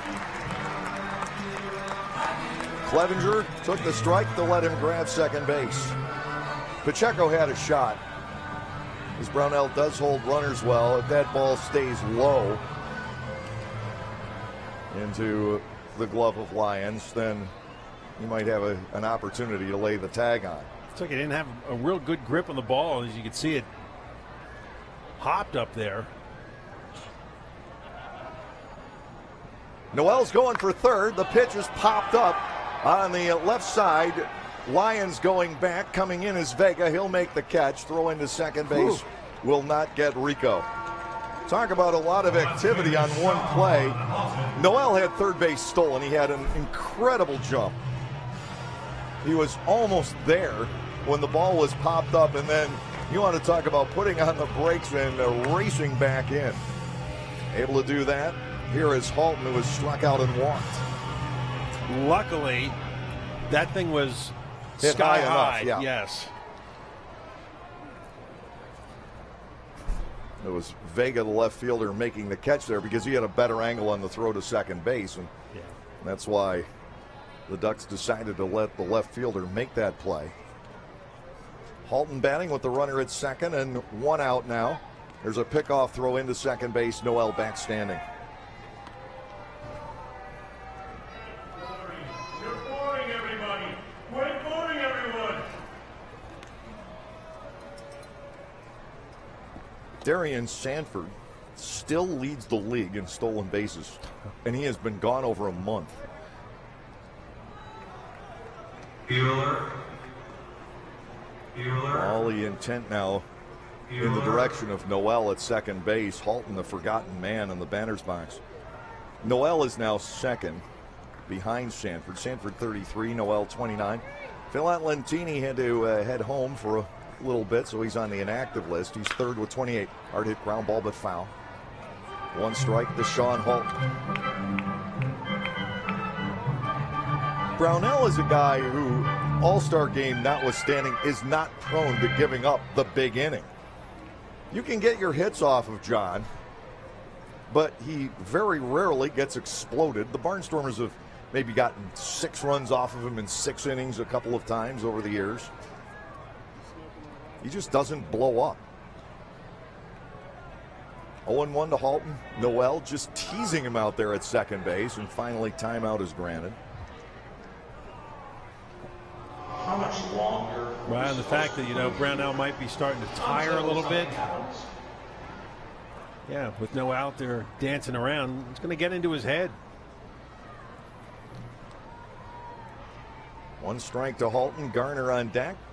The pitch, a beauty, taken for strike 2. Yeah, this guy can paint the corners. He's been in the independent circuits for a while as John Brownell, and he's a pitcher, but he doesn't have the velocity to tantalize the scouts. That he's an artist. Noel bobbing around. He's not going. 0-2. Halton with a swing and a miss. That's a big second out for John Brownell. Cole Garner will have to get it done. Cole Garner. Garner is 0 for 2. Yeah, big out indeed for Brownell. You're Halton, you at least want to try and put it in play. Yeah, now it's going to be up to Garner. This inning, do it. This inning turned around when Clevenger popped up that pitch on a hit and run.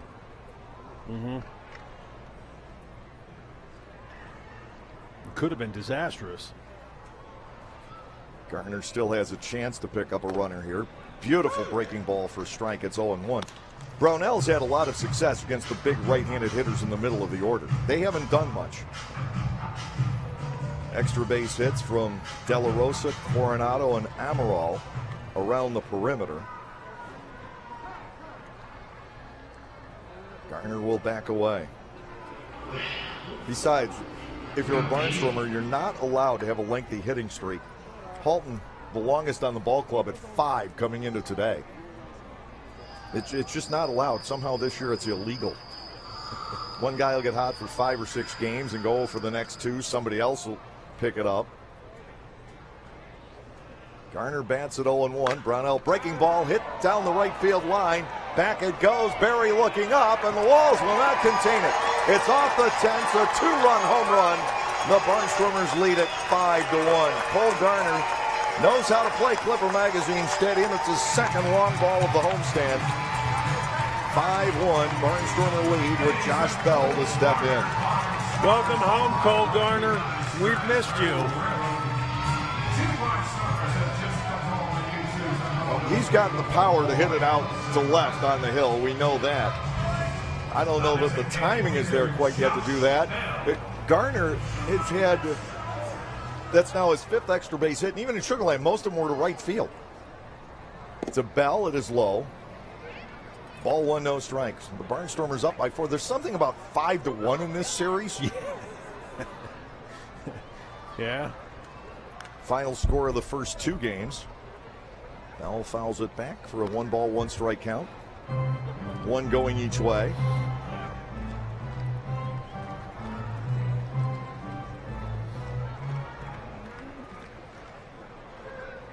Brownell into the motion. Bell checks and ball 2 misses. Well, 5 might be the magic number, but the number that Lancaster's looking for is 2. Taking 2 out of 3.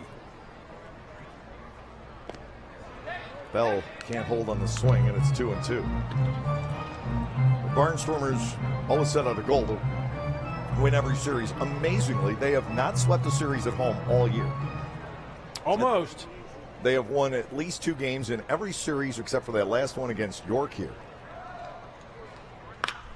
Down the left field line, but that has plenty of English on it. Foul. The official pitch count for Brownell, by the way, is up to 97.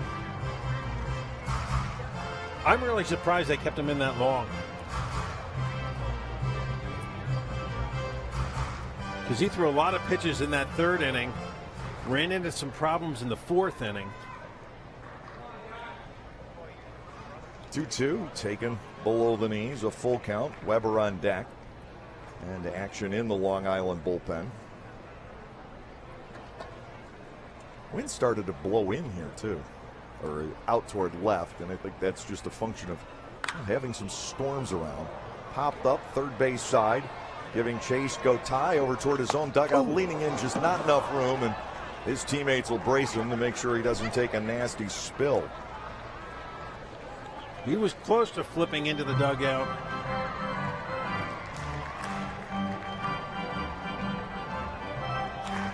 Good hustle by Ruben Gotay. Up on the railing, but not all the way over. That's a tough play to make because you got to put the brakes on in a hurry. Not practicing to join the next U.S. Olympics gymnastic team. Yeah. 3-2. Bell gets the walk. Speaking of which, how about Eli Manning hosting the ESPYs? Peyton Manning. No, Peyton Manning. Because he dissed Eli, but the diss of Kevin Durant was priceless. Durant was not a happy camper. No, he wasn't. But that was a brilliant line. And also the line about the Atlanta Falcons. Ooh. He had to praise them early because they would lose interest 3/4 of the way through. Oh, that was nasty. That's it for John Brownell here this afternoon after the walk to Josh Bell. A right-hander will come in. The Barnstormers with the 4-run lead, and we'll take a break and pause for these messages.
The big fly for Cole Garner off the right field picnic tents at Clipper Magazine Stadium.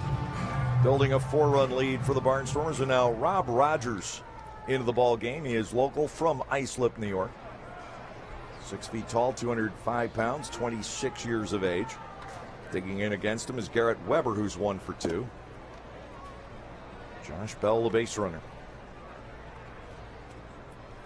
Brownell allowed 8 hits and 3 walks today in 4 2/3 innings, 5 runs with 1 pending.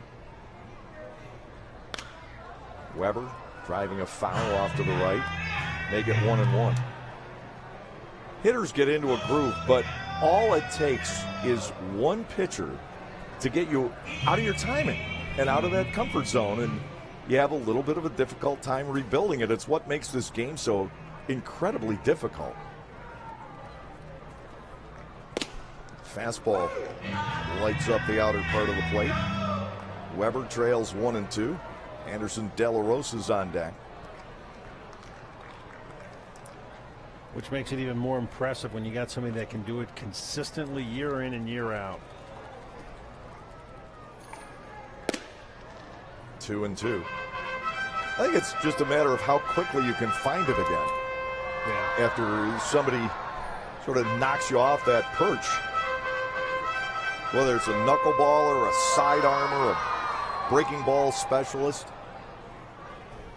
2-2. Weber, a nubber up the third baseline. That'll be taken by Rogers, and his throw is offline. Barnstormers are safe at first and second. Anderson De La Rosa coming to the plate. And we'll get a ruling on the play there. I would think that's an infield single. I would think so too. And James Murray doing the scoring today and calls that an infield base hit. Okay. It's the old, a good throw would have had him, but how easy is it to make a good throw there? Yeah. And again, same situation. You know, Rogers has to field it, stop, plant his foot, turn and fire. And Not locate easy. his target. Yeah. Anderson De La Rosa batting with runners at first and second and 2 outs. De La Rosa has cranked the double to left, and he has walked, has 1 run scored. Bell at second, Weber the runner at first base. 9 hits for the Barnstormers on the afternoon. Rogers will come set, and outside to De La Rosa. Ball 1, no strikes. Nate Coronado is the on-deck batter. Well, so then hopefully Saturday night's performance was just a blip on the radar. The bat's alive again here this afternoon. 2 outs, 2 on. And a fastball up and in. 2-0 on De La Rosa. Oh, it's De La Rosa. It means we're going to see a 2-base hit here. 10 in 16 games. What a tear. 21 on the season. Club leader. 11 for 17 sounds even better.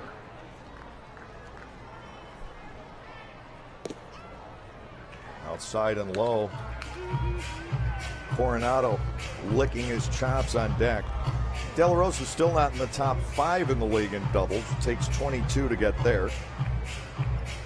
Both players from York, Isaias Tejeda and Jared Mitchell with 22. Michael Snyder of Southern Maryland has the league lead at 27. That dynamic duo in the middle of the order, Wilson and Snyder. Boy, oh boy.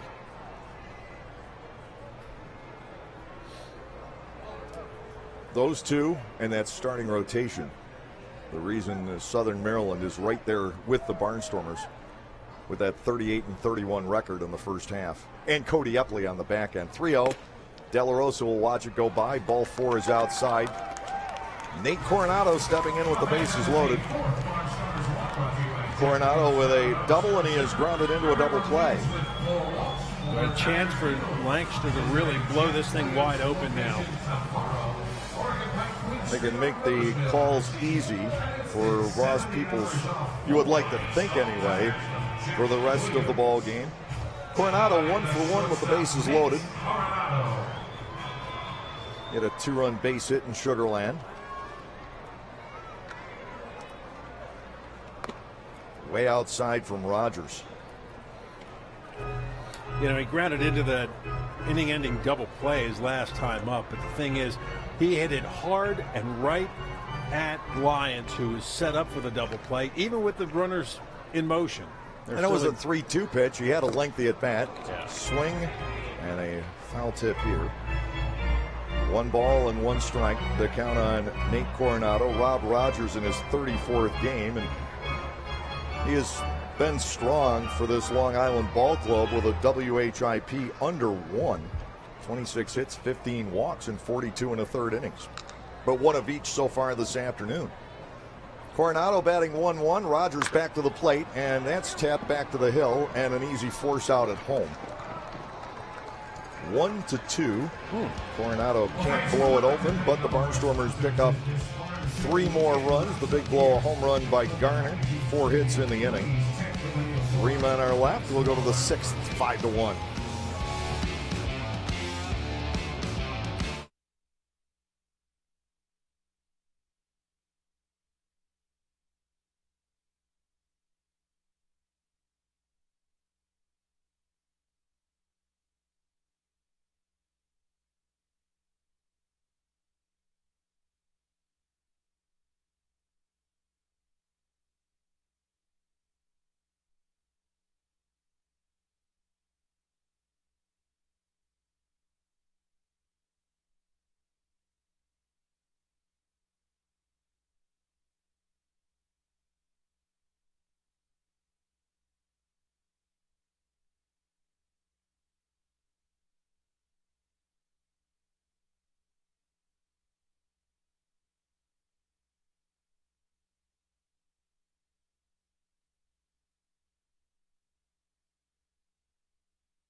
Fans completely settled in here today. The Barnstormers with a 4-run lead. We got more Cowboy Monkey Rodeo to go this afternoon, and 4 innings of baseball left.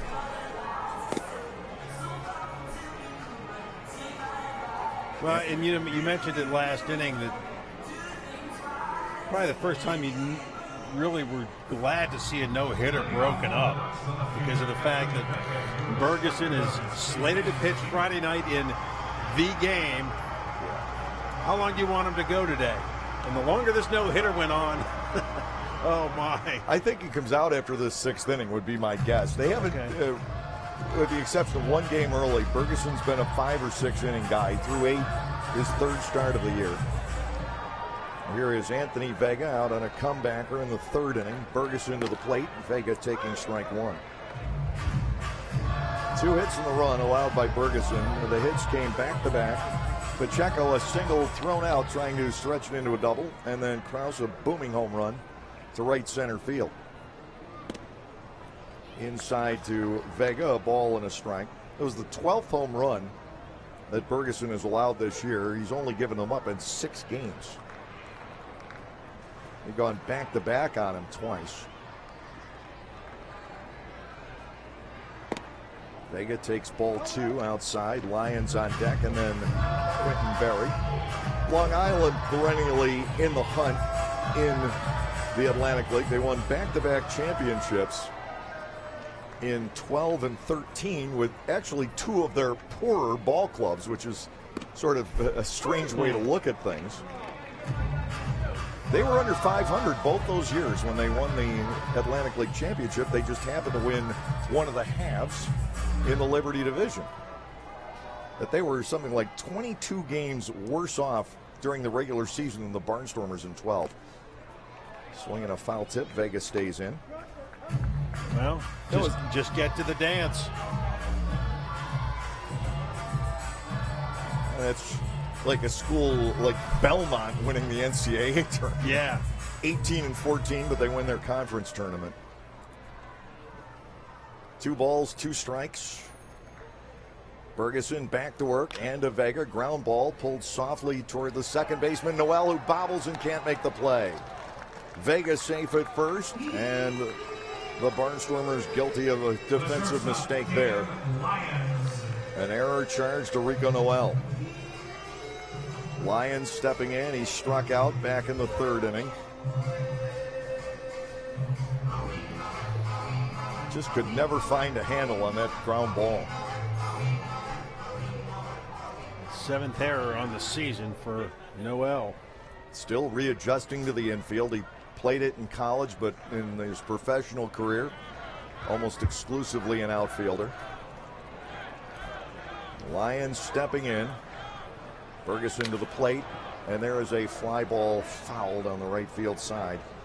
It is 0-1. The angle at which we sit, those foul balls off the bat can sometimes look like they're going to be fair. Yeah. And we're only talking about, what, 50 feet between where you normally sit, but that makes a huge difference. Just the sight lines.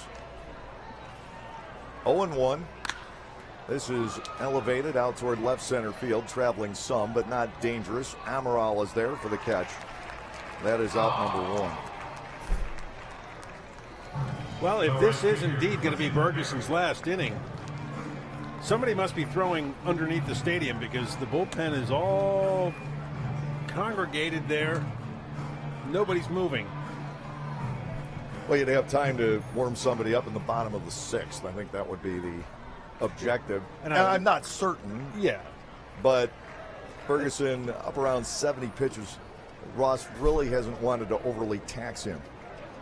It won't take long to get loosened up on a day like this either. 1 out, 1 on. Barry is in at 0 for 2, and he takes a pitch low.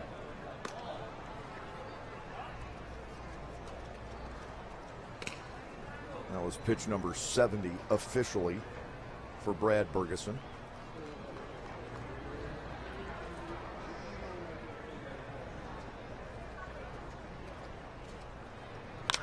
Fouled away by Barry. The count will square up here. Ferguson, the one-time Oriole. We've got a lot of ties to the city of Baltimore right now. Ferguson, a former Oriole, and lives in the Baltimore suburb of Catonsville. You have Steve Clevenger is a Baltimore native. John Kuchno is a Baltimore native. Runner goes. The pitch is swung at and fouled back. Vega will have to retreat. Bridgeport's up now 4-3 over Southern Maryland in the 9th inning. That's good news. York 9, Sugarland 1, and in a rain delay. But they're far enough. They're in the 9th inning.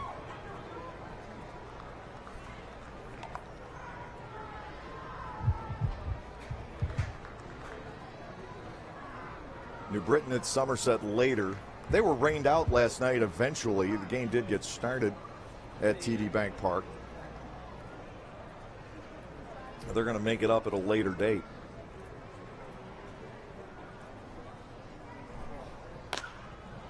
That's snubbed. Back in front of the mound, De La Rosa. Wow. Good strike to first. 2-3 to get the fleet-footed Barry. That's great communication between Brad Ferguson and Anderson De La Rosa on that play. Ferguson had the better line or De La Rosa rather had the better line for the throw, and that is just a beautiful play by Anderson De La Rosa. He makes it look so easy. And let's not forget, he's got that equipment he's carrying too.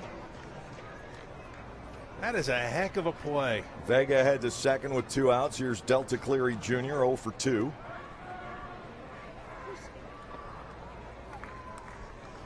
The Bill Hoffman I know, and Bill's on music today, would be playing Delta Dawn right about now. Ground ball down the first base line. It's Clevenger. It's an out. 3-1. Ferguson through the 6th inning. No runs, no hits, an error, 1 left. Bottom of the 6th coming up. Lancaster still leading by 4.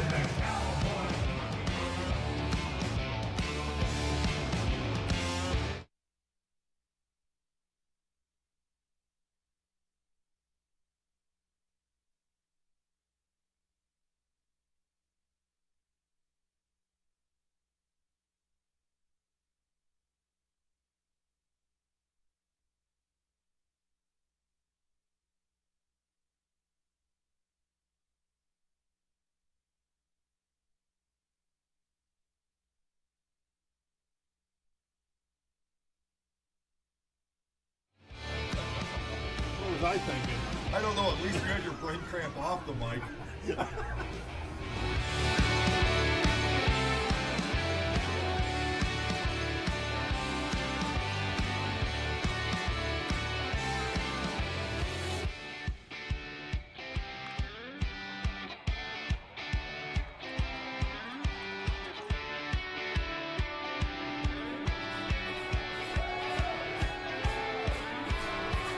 Festivities this afternoon at Clipper Magazine Stadium, and plenty more to come here today. That's what Lancaster's looking for right there, the knockout punch. And just dive on top of it, pin them down. You know, the more I look at that, the more I think the fix was in on that. And there is the Cowboy Monkey Rodeo. Not horses and humans, dogs and monkeys. And they do look like they're having fun. I don't know why, but they do. Rounding up the goats. This time it's Anthony Vega in the neighborhood of the act, as well as the Long Island Ducks bullpen. The Vegas out there directing traffic.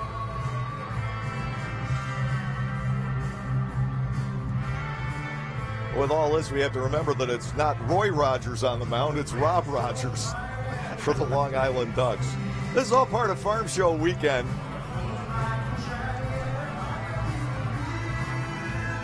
Herding the quotes toward Dan Lyons. Ruben Gotay. If these guys have never seen the act before, they got to be wondering, what on earth am I in the middle of here? I thought this guy does the circuit throughout the Atlantic League. I thought he was somewhere else. He does several games. I know they've had him in York. They've had him in Harrisburg in the Eastern League. But if it just so happens this is your first time seeing the routine and you're out there on the field with the Long Island Ducks. By the way, every Sunday is Bark in the Park Day, too. Wow. So we have the Shepherd Dogs on a field and a lot of our four-legged friends in the stands as well. Looking out there. Wait a minute. What are those things riding my cousins?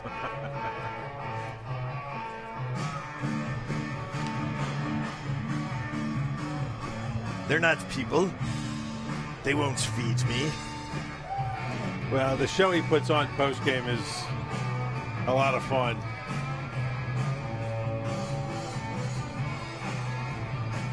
Now, the thing I'm thinking is, what by chance, what would happen if he can't get him rounded up? I mean, because I know that they keep a pretty rigid time frame between innings.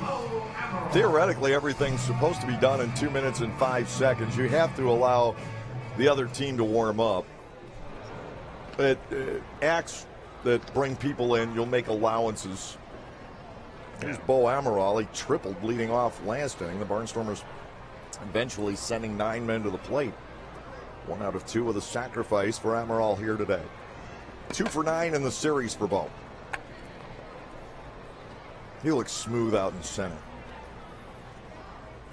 Rogers to the plate. Amaral line drive past Dan Lyons and a base hit in the left. Second hit of the day for Amaral. The Barnstormers now own a total of 10. Rico Noel stepping in. Well, you know, Amaral, like Clevenger, just nice fluid swings. I like the way he goes the other way with it, too. Bo had the advantage of growing up around the game. Yeah. I'll have the opportunity to speak to him in an interview format once we get on this road trip.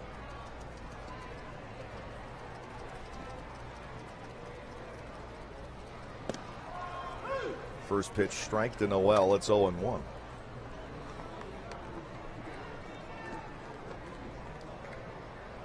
Clevenger on deck and then Halton.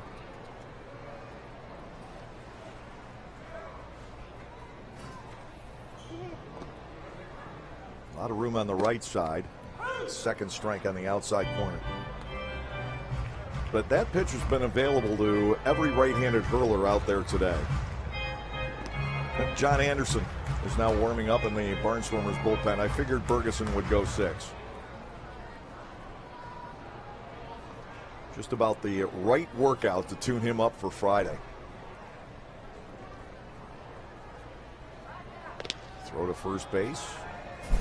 Amaral diving back in. Now, did I hear correctly that there's going to be a bus or buses of Lancaster fans going down? Yes. Mm-hmm. That's awesome. And they're having a burn down the barn t-shirt giveaway.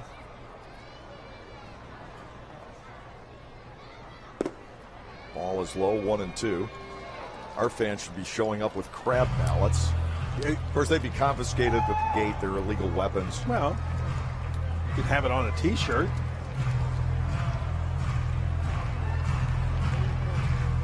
Rico Noel batting 1-2 here. Amaral already aboard at first base. Lancaster has amassed 10 hits in today's game. Amaral takes off. The pitch is swung on, line into left field, a base hit. Amaral's going to make the turn, but Vega's on it in a hurry. The Barnstormers will have runners at first and second with nobody out for Steve Clevenger. Clevenger 1 for 3 with a run batted in.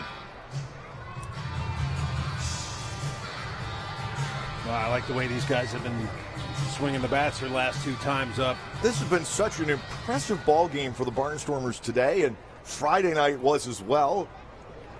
Where does it go in the in-between game? Well, last night, not much life. Dennis O'Grady, we saw a different Dennis O'Grady last night too. He was tremendous. He was just hitting his spots all night long. To Clevenger, first pitch fastball. Yeah, it's one of those nights where it's the pitcher's night. And from what I read, he was in complete control of that game.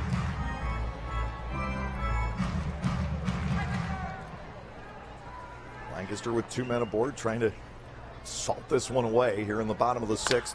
Ground ball right side and through. There's a base hit. Amaral is going to round a score. Hustling to third is Noel. And the Barnstormers now lead 6-1. Steve Clevenger, his second RBI base hit of the day. Well, I don't think it's going to take 40 to 50 at bats. He's starting to get into his groove now. 3 straight base hits opening up the 6th inning. Halton stepping in. He's 0 for 2. He's walked 1, struck out twice. Just a ground ball base hit. Sonko could not get to it. And it was far enough away from Quentin Berry, or the Barnstormers were able to, with fast runners on the bases, each grab the extra one.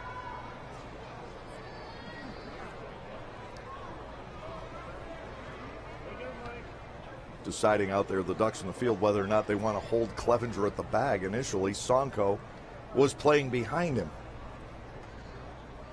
6-1 Lancaster as Halton digs in. First pitch low, and ball 1.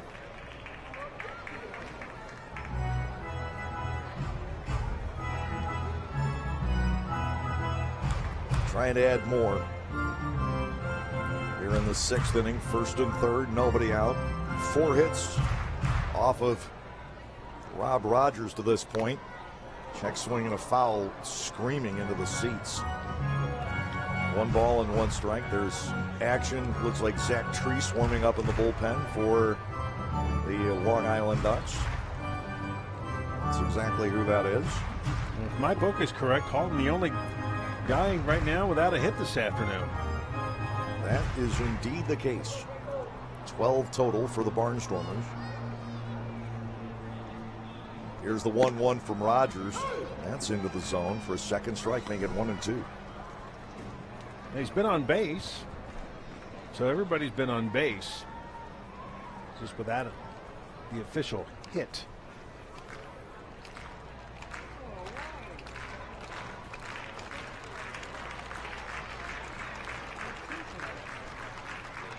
One ball, 2 strikes, the motion. Rogers to the plate, and that's lined out to right field. Berry will make the catch. Tagging off of third is Noel, and the throw will trickle in behind the sacrifice fly. Make it 7-1. Halton with his 53rd run batted in of the season. He is best on this ball club at the sac fly. That is now his 9th of the season.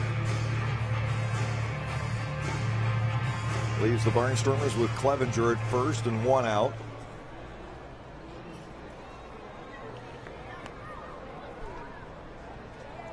They've done most of their damage with base hits here the last inning or two. Oh, smash back to the mound. Good stop by Rogers. They'll get the out at second. Reyes back to first to double up Cole Garner. Boy, he got that glove down quickly there, didn't he, Eric? Yes, he did. That great glove work. 2 runs on 3 hits, though, in the inning. The Barnstormers do not leave anybody. We'll go to the 7th in a 7-1 game.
Get another look at the Cowboy Monkey Rodeo.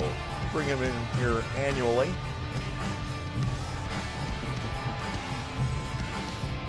I wonder if he has nicknames for his monkeys.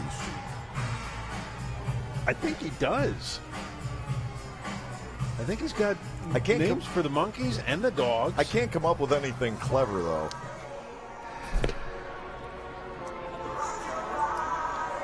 Well, Chim Chim was already taken. I'm just thinking of takeoffs on famous cowboy names. There's John Anderson on the hill, backing up his one-time high school teammate, Brad Bergeson. They were 3 years apart. Bergeson a senior when Anderson was a freshman out in California. What a great outing, Eric, for Bergeson. Oh.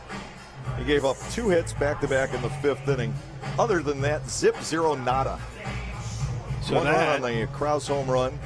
Walked none, struck out 3. Yeah. And he's set up for Friday. Yeah, and should things play out and Lancaster wins, that'll be his 6th win. That'll be 36 and 2/3 innings and only giving up 2 runs. Two earned runs. 2 earned runs, yeah. Anderson goes to work on Angelo Sonko. The first pitch is too close. Ball 1, no strikes. Speaking of that kind of pitching performance out of Bergeson and the hitting that they have here this afternoon, we could have some fun in Southern Maryland. 5 days away. It was so long in the making, and now after 20 games in the second half, if all stays on schedule, the first half will be decided. Well, and I remember leading up to that stretch we were here, it's like they got an outside chance, but it's not looking real good. I mean, there's a respectable chance that the loser of that game is also going to go to the playoffs, but home field advantage rides on it, and the ability to actually get your team set up for the postseason. Yeah. Get everybody healthy. And then along came Garrett Weber. Anderson to Sonko, 2 balls and a strike. Fouled away. This first batter is important for John Anderson. The guy's got tremendous stuff, but he's just had trouble getting into ball games and establishing himself. The first man has reached base 15 out of 33 times. 8 walks in 33 games to the first batter. Sonko up there 2-2. Anderson ready to go, kicks, fires, and gets him looking. Not today, says John Anderson. That was a beauty. 1 out, and now you have to run through the 2 hot guys, Pacheco and Krause. You know, and at first I'm thinking, how could he not call that a strike? And it's like, oh, that's right, it's Warren Nicholson. That third strike, there's a delay reaction. Pacheco broke up the perfect game bid with a single leading off the 5th inning. Sean Halton gunned him down at second base on a peculiar non-slide. Fastball missing from Anderson, 1-0. And again, to think, if he would have slid and been safe, it would have been a tie ball game there. It would have been a tie ball game on the following batter. Amazing how some of these things happen. Ball 2 on Pacheco.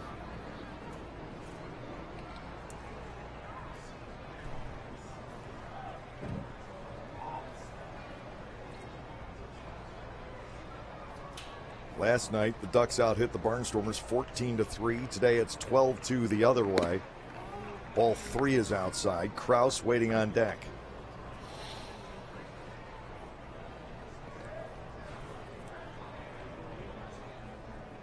Anderson, 21 hits allowed in 32 innings, but he's walked 25.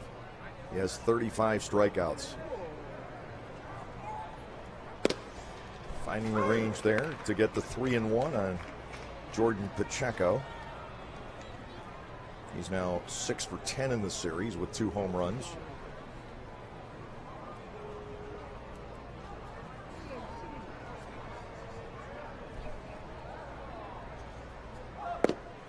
Anderson finds the range again, forcing the full count.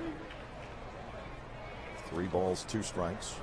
Yeah, you take Pacheco and Krause out of this lineup, and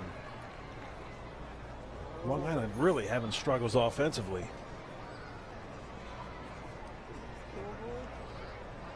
Payoff pitch from Anderson. Ground ball yanked foul up the third base side to the turn.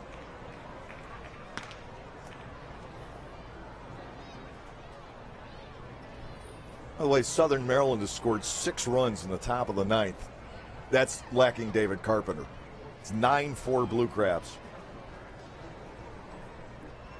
That's one of the most significant signings of the year. I think that's the biggest one outside of Sugarland losing Barfield and Wilkins.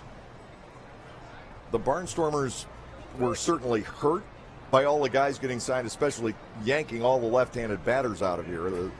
All the left-handed power has vanished. 3-2 pitch. Pacheco spoils it. And now the Barnstormers have reloaded with some left-handed batters, but they're different type of hitters.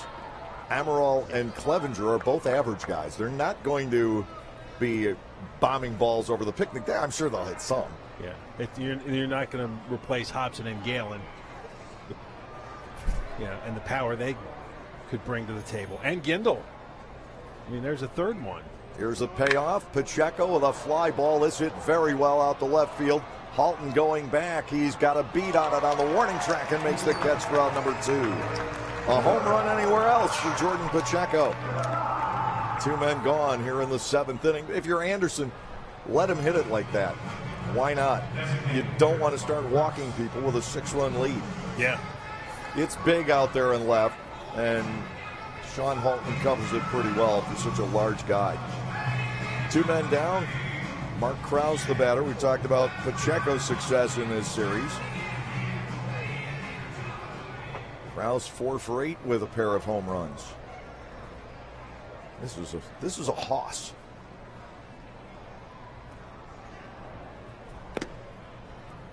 First offering from Anderson, missing low.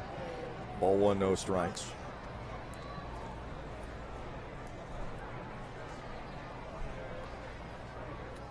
Once the Barnstormers get off this next road trip with the playoff game and 7 second-half games, the schedule will tilt in favor of this team. They will be home most of August. Yeah, and our next televised game will be coming up on Monday the 31st, and they open up that series against New Britain. We have 7 more. Well, take it. And just one with Schoenfeld. We'll get a foul ball. Yeah. Oh, I'll never hear the end of it then. Yeah, if he goes up 2-0. Oh, forget it. It's over. Yeah, there's a lot of, and especially the beginning of the month of August, a lot of home games. 2 balls and 1 strike. The count on Mark Krause. Anderson deals. That's ball 3. 2 outs, nobody aboard here in the 7th inning. Reyes, the second baseman, waiting on deck. And you might see Anderson go 2 today. Last appearance against Sugarland on the 18th. He walked 2, and that was it. Singled into left is Krause. No slowing him down. All things considered, you'll take the base hit the way he's been swinging the bat. Absolutely. Reyes will step in at 0 for 2. Well, it was just a good at bat by Krause. Pitched down and away and just went opposite way with it. Yeah, if you take this one off the sheet, the Barnstormers win this game, say nothing else happens here. They'll be 6-3 since the All-Star break. The 3 losses have been just awful. They've been dreadful games. But 6-3 is 6-3, especially with the bulk of them on the road. Ball 1 is low on Reyes. 1 ball and no strikes. Still 7 outs to get here today, though. Can't assume anything. It's baseball.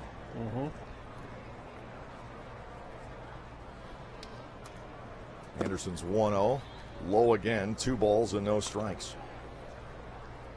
You know, not to keep harping on it too, but, you know, the team that Ross Peoples was dealing with and the injuries and the thin bench just makes that record even more impressive. Swing and a miss. It's 2-1. I talked to a bunch of the guys yesterday. I talked to Lastings and Trayvon and some of the others. And I said, I think the best week, believe it or not, this team has had this year, and the proudest I have been this year of this ball club, was the week in between the end, if you will, of the first half, smash foul down the line, and the All-Star break. The team was obviously gassed. They were coming off that huge emotional high of the Weber walk-off hit, getting to the playoff game. And that emotionally, and with this team just in tatters, was an 0-7 week waiting to happen. It was just there. It could have happened so easily, and yet this team somehow won 3 games, pulling out 2 on home runs in the 9th inning, 1 by Gindel, 1 by Robinson. That was a great week. Well, and that's the beauty of sports, is that when you are put basically painted in a corner, you just dig deep a little bit more and you just leave everything out on the field, and you do that and good things are going to happen. Granted, it's not always going to work out, but boy, you get tested in a big way. Rami Lewis put together a great start the first game at Long Island, and you had the 2 big home runs. Reyes batting 2 balls, 2 strikes here against Anderson, with Krause at first, not being held by Clevenger. The Anderson pitch, he got him. Second strikeout of the inning. Reyes goes down. No runs, 1 hit, no errors, 1 man left. Bottom of the 7th coming up. It's 7-1 Lancaster.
Seventh inning stretch complete with the chicken dance out here today.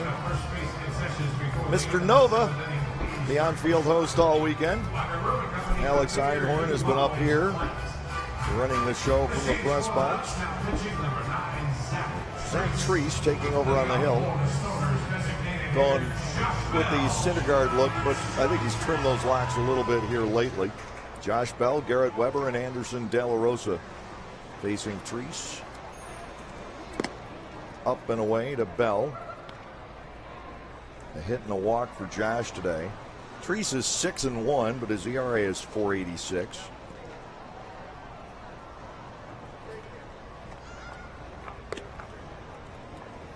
And we get to 2 balls and no strikes on Josh Bell.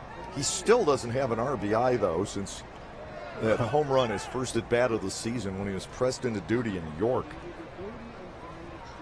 And he's playing in his 9th straight, he's starting his 9th straight game. Strike to the inner edge from Treese. 2 balls and 1 strike. Barnstormers have accumulated 12 hits and 7 runs here today. Sizzled by Bell in the right field. He has the leadoff base hit here in the 7th. Weber stepping in. Garrett with 2 hits. Halton is, as Eric pointed out last inning, the only Barnstormer without a base hit that's in the lineup today, but he has a walk and a sac fly.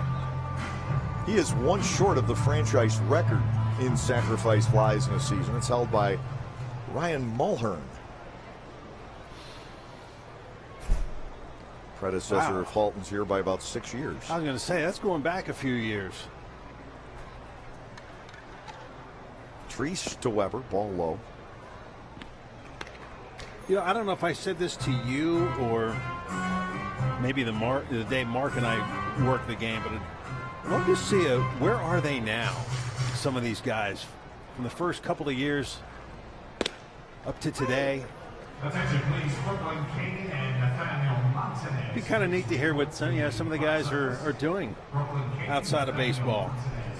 There aren't too many that I have been able to keep in touch with over the entire span. Ground ball left side. This could be 2. Gotay will go to Reyes for 1, back to first. They double up Weber. 5-4-3. Weber a little dismayed on the call on the back end. And he's going to debate with Freddie DeJesus, but not for long. The Barnstormers don't want to go about losing any players again today. And that's even with a little bit of a bobble by Reyes at second base. Anderson De La Rosa will come to the plate.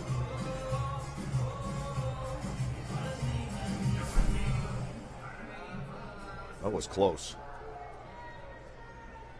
But it's 2 outs because Freddie DeJesus says it's 2 outs. He's the ultimate authority. Yes, he Close, is. I couldn't tell one way or the other. Looked like he might have beaten it. Treese to De La Rosa, up and away. Ball 1, no strikes. This should give us a better angle.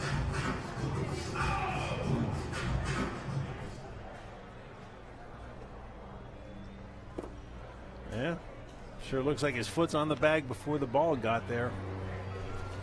And you know, your senses are so tuned in as well that Weber may have at least believed he felt his foot hit the bag before he heard the sound of the ball hit the glove. Yeah. And that's also what the umpire's supposed to be locked into, is matching up, aligning his senses. They had differing opinions. Breaking ball misses De La Rosa, on the verge of walking for the 3rd straight time.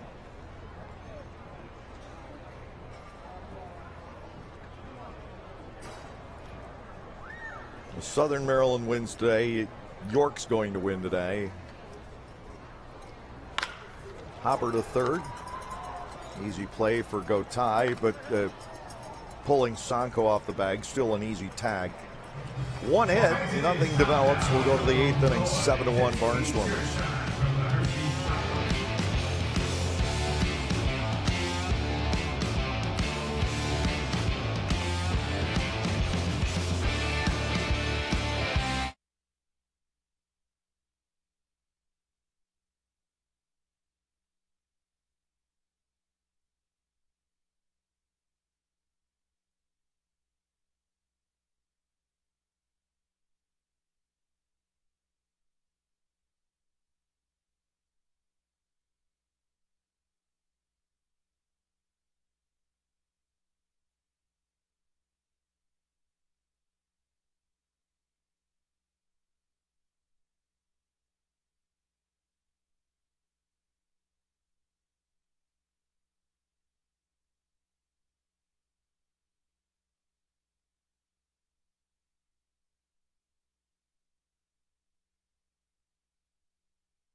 R.J. Hively taking the hill for the Barnstormers in the top half of the 8th inning.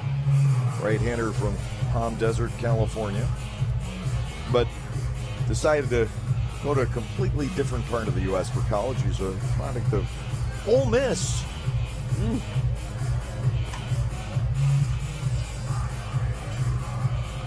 What a beautiful campus that is. Have you ever been there? No. Oh, my.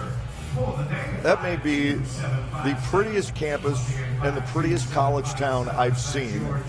I've done a lot of traveling college visits with my sons, and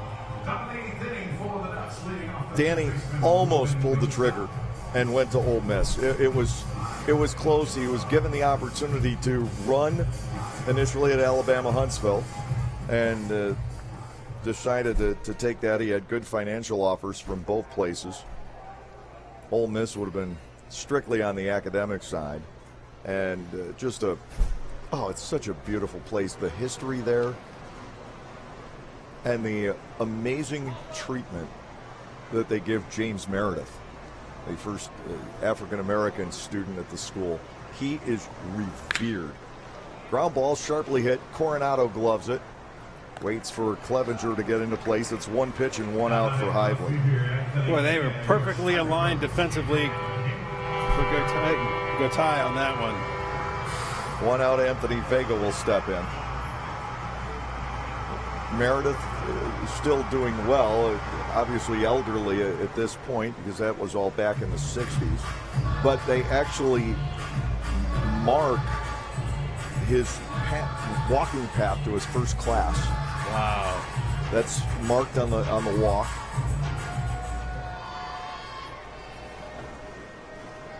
And when we were down there, they said what a remarkably kind gentleman he is. And obviously part of a great turnaround in American history. And you think how, there could be some bitterness, but at the same time, it's all something that worked in the positive. Called strike. I mean, James Meredith is to education in the South what Jackie Robinson is to baseball in so many ways. Well, that's a very good analogy. The person who broke the color barrier.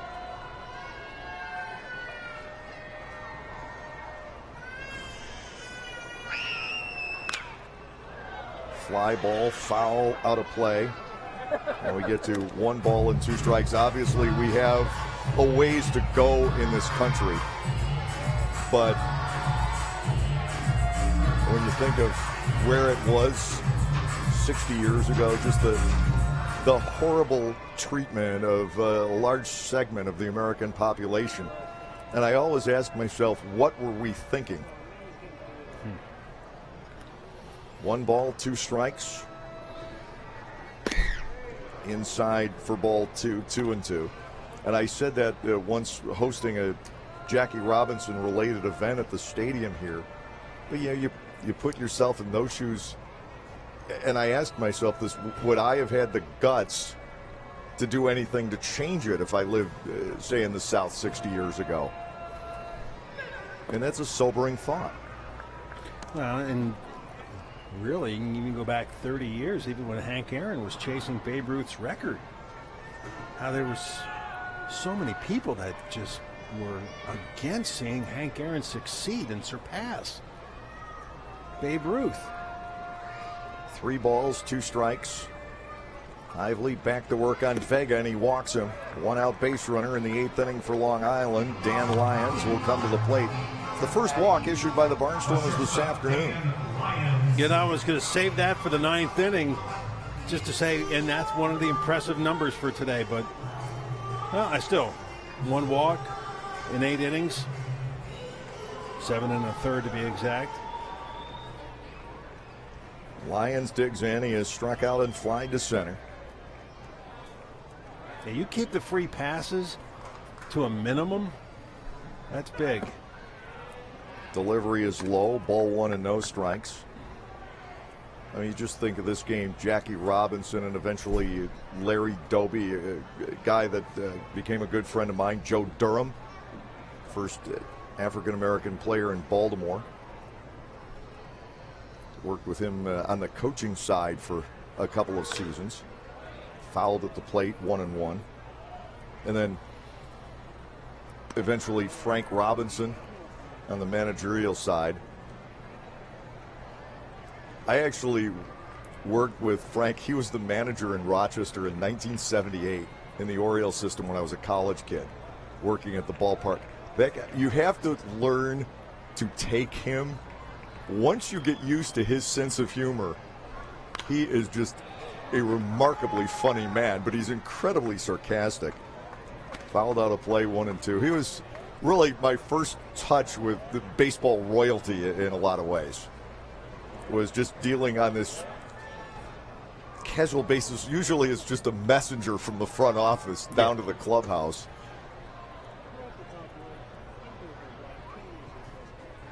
One ball, two strikes with one out, one on. Swing and a miss. Hively with a strikeout. Quentin Berry will come to the plate. You know, just to add on about Frank Robinson, as much as he is loved in Baltimore for what he did while with the Indians, he's loved out there too. Yeah.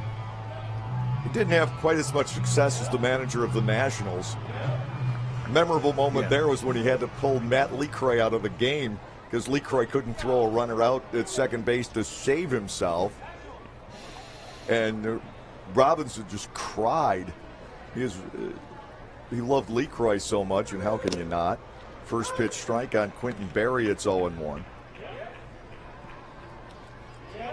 Matt Lecroy did not pull a Miguel Montero, just to let you know. Oh. Didn't throw his pitcher under the bus. Trying to get him carved up by the axles. Jake Arrieta, nonetheless. And where is Montero now? Nobody's heard from him. 0-2. Might show up in the Atlantic League. The Atlantic League, a.k.a. Baseball Career Hospital in a lot of ways, rehab center. And it's worked for so many. If you're Montero, why do you even go that way? I mean... it's just a... You know, my father-in-law has a saying, and it certainly applies there. As the ball is outside to Berry, put your brain in gear before you put your mouth in motion. It's one of my favorite sayings, and it applies to so many situations. And these days, put your brain in gear before you put your keypad in motion. Yes, to be more modern. Mm-hmm. One ball, two strikes. Vega's free to wander, not going anywhere. Hively barely misses. Because I was told it's like a tube of toothpaste. Once it's out, you can't take it back. You can't put it back in. Nope. I mean, you look back at everything that transpired for the Cubs last year and how it all worked out, and just that magical season. And then you got Montero coming in and trying to throw a wrench into the whole thing. 2-2. Berry just, he swings and misses, but he's going to get the first base safely. And I think that's going to be a pass ball, but we'll see. Well, it's runners at first and second for Delta Cleary Jr.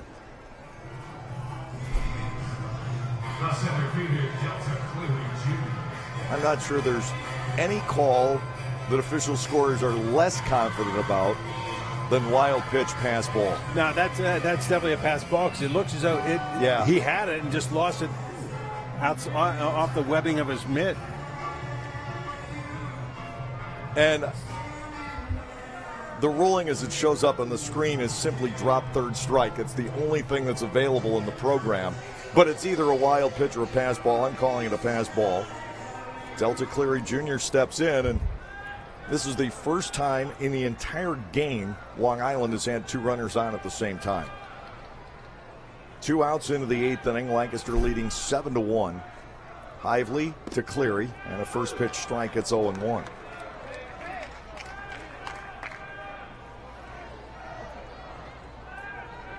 Vega and Barry are on base. They both got really good speed. I don't know in a 7-1 ball game that make of much of a difference maker. To Cleary, it is low, a ball and a strike. The problem is, after Cleary, you run into Sonko, Pacheco, and Kraus, and that drop third strike could conceivably change so much. I mean, things would have to go south quickly. Yeah.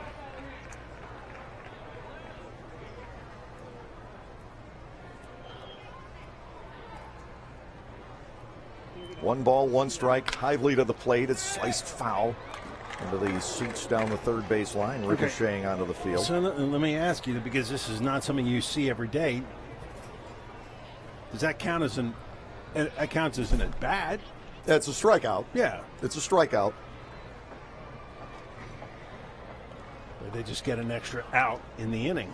It's a strikeout, and anything that would score here, if in fact you do rule that as a pass ball, and I certainly believe it was, is unearned. That should have been an out for Hively. Yeah. One ball, two strikes. Cleary awaiting the pitch, and that is lined but right at the third baseman, Weber. It ends the inning, so it's all rendered insignificant. No runs, no hits, no errors officially. 2 men left. Bottom of the 8th coming up. Lancaster up by 6.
Wind is blowing in the wrong direction, right? Well, it's blowing more out of the east than anything else right now.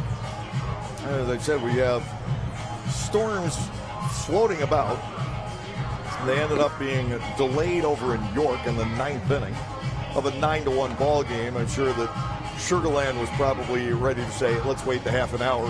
And, we're okay if we don't get our last out or two here. Wait 2 hours to get a couple of outs down 9-1. As they will have an off day tomorrow, Sugarland, and they're headed up to Long Island. They'll spend their off day on the island, and I understand that many are planning to take the trip into New York City. And my counterpart, the inimitable Ira Liebman, and his family on Long Island, it's where he's from, so he was looking forward to the day off. Oh, absolutely. Nate Coronado leading off against Patrick Kreider here in the bottom of the 8th inning. Coronado put the Barnstormers in the lead initially with a long double to left. It's his one hit in the series. He is 1 for 3 today. So when you get those days off, do you have a list of things you want to try and accomplish in a day off, or do you just kick back and relax? When the Barnstormers have a day off, we're here. We don't get days off in the middle of a road trip, because you can always bus back, have the off day, and bus out again the following morning. It's money saving, and you save a bundle by doing it that way. But when you're Sugarland, you're not saving money if you send him back to Sugarland and have him come up for the second go-around. 1-1 line drive and a base hit to center. Nate the Great with his fourth multi-hit game. 14 hits for the Barnstormers here today. You know, and what I like, what I've seen not only today but Friday night, it's that bottom third of the order that's getting on base. Bo Amaral stepping in, 2 for 3 today. Bo's scored a couple of tallies. That's just a clean single to center for Coronado. He's done such a nice job. Yeah. Probably needs some work in the infield. But you've got guys here who could help him out with that. I love his bat. For a 25-year-old who had played maybe 20, 25 professional games before he got here, was in the Empire League in New York State, small cities up there last year. Amaral slaps this to short. Bobbled by Lyons. He will step, though, and throw and turn the fourth double play for the Long Island infield in the game. 2 outs. Noel will step in. Rico with 2 hits. Now, I was about to say, the nice thing is all the newest guys, Amaral, Clevenger, and Coronado, each with 2 hits today. Well, that's good hands by Lyons after bad hands by Lyons. It was as if he never bobbled it in the first place because he kind of shoveled it right to himself at the bag. Never panicked. Rico looks at a strike. It is 0-1. The Barnstormers have grounded into double plays in 4 of the last 5 innings. Boy, have they had base runners today. 14 hits, 4 walks. Swing and a miss by Noel. It's 0-2. Yeah, really the only blemish on a very solid afternoon.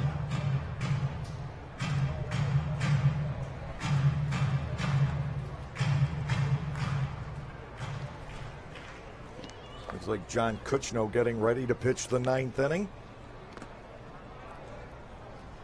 Ball 1 and 2 strikes. And, oh, fun. He's got to get through Sanko, Pacheco, and Krause. Sanko hasn't been that much of a problem this series. The other 2, oh my. Pacheco and Krause have been the offense for the Long Island Ducks this weekend.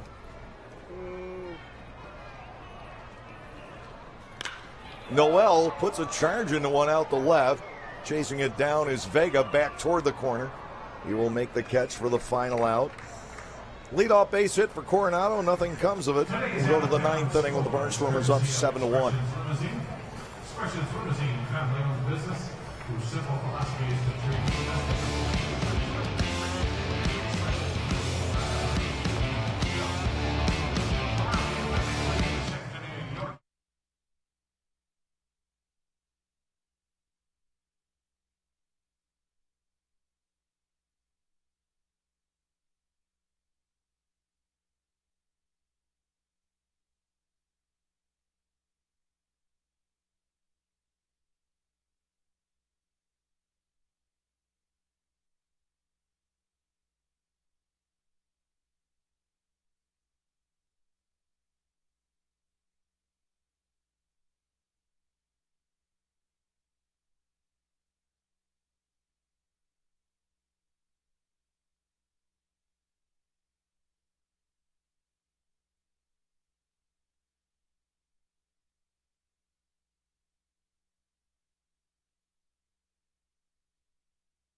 Barnstormers trying to wrap it up this afternoon at Clipper Magazine Stadium. John Kuchno asked to throw the ninth inning, and yes, it has been quite warm and quite muggy throughout the afternoon here at Clipper Magazine Stadium. We've gotten the game in. We've gotten every game in here this weekend, and the forecast coming into the weekend was not terribly promising on that front. Angelo Sonko will start things off in the ninth inning for Long Island. He's 0 for 3 in the ball game today. The silver lining is that we did not get the sun full bore either. You know, it's been an overcast day. Temperatures in the 80s and quite humid. But not get out of the air conditioning, your glasses fog up humid, as we had the entire time in Texas. Swing and a miss by Sonko. Kuchno getting ahead at 0-1. Product of Ohio State University, John Kuchno, in his 7th Atlantic League game. 11 strikeouts, no walks so far. A couple of home runs off of him, though.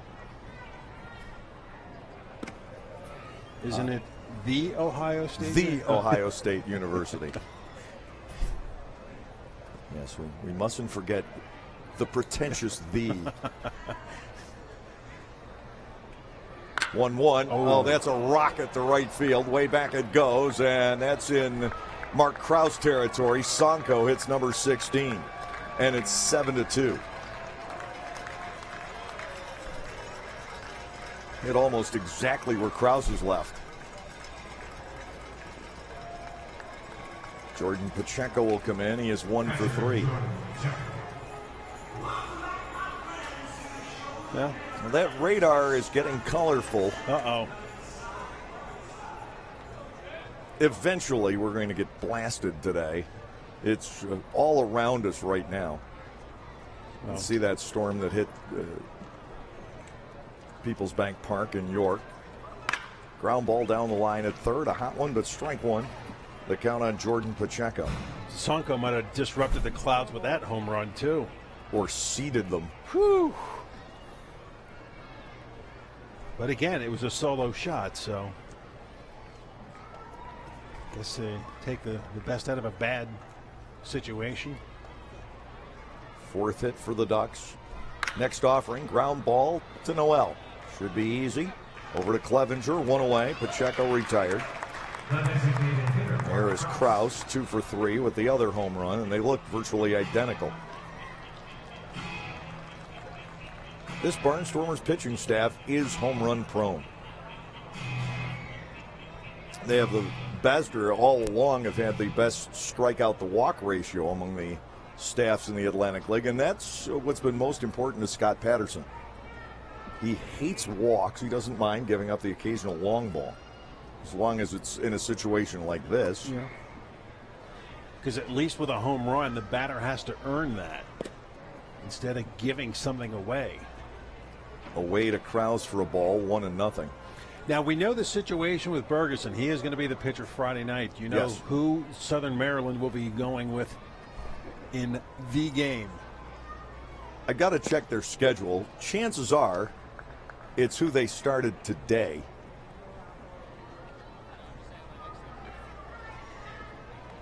Which was Gabby Hernandez. And I think that would be the call they would want to make. It's either him or Thompson. Grounded foul, 2-1. Hernandez, 2.69 ERA. That was 6 runs off of the newcomer Ramirez in the 9th inning for Bridgeport. But there were a lot of unearned runs in that game, which is not uncommon in that ballpark. This is crushed to left center field. On the run is Amaral. He'll slide behind it and can only knock it down. He went a long way, but Krause in with a double. But if Amaral had made that play, it would have been impressive. He got close. And from this angle, Halton and Amaral looked like headed for a collision. Now, I can't tell if Halton went behind him or just slowed up and got in front of him. And we got in front of him. Well, it's a double for Krause.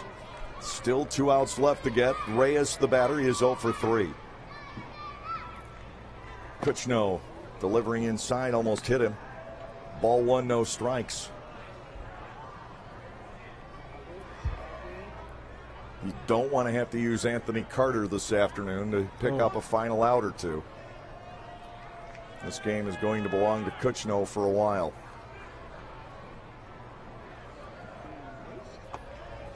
Sonko a home run, Krause a long double the other way. And to Reyes, this is elevated to left center field. Easy for Amaral, 2 outs. Gotay, the last hope for the Ducks here this afternoon. Barnstormers will retain sole possession of first place with 1 more out, and that in the second half. Well, I guess I'll get this in, hoping that this is the last out because we do a quick out. Have fun next Friday night. Yeah. I'm already nervous. I'm already nervous. Bergeson pitches like he pitched today. The Barnstormers will have a great opportunity to get that win, get to the postseason, and have a chance to chill out for 7 weeks and just play some fun baseball. And the front office here can start selling tickets. Yeah. That's the even bigger thing. Yeah. 0-1 on Gotay. It's been 5 years since the Barnstormers last won the first half. Swing and a miss. And everybody else in the division has since then. Yeah, that would be such a monumental win for this organization and for Ross Peoples. If Lancaster gets to the playoffs, Ross has to get consideration for Manager of the Year. 0-2, he got him. Down goes Gotay, down go the Ducks. The Barnstormers take another series here at Clipper Magazine Stadium. A run on 2 hits with 1 left, top half of the 9th inning. It's onto the road for 7 second-half games and that all-important winner to take the first half make-up game on Friday night at Regency Furniture Stadium. The Barnstormers take today's by a score of 7-2. Brad Bergeson looking stellar in his tune-up for that playoff game, if you will, on Friday night down in Waldorf, Maryland. We'll be back home a week from tomorrow night. We'll be back with you here on Blue Ridge Cable 11. Now for Eric May, I'm Dave Collins. Have a great evening, everyone, and we'll see you at the ballpark.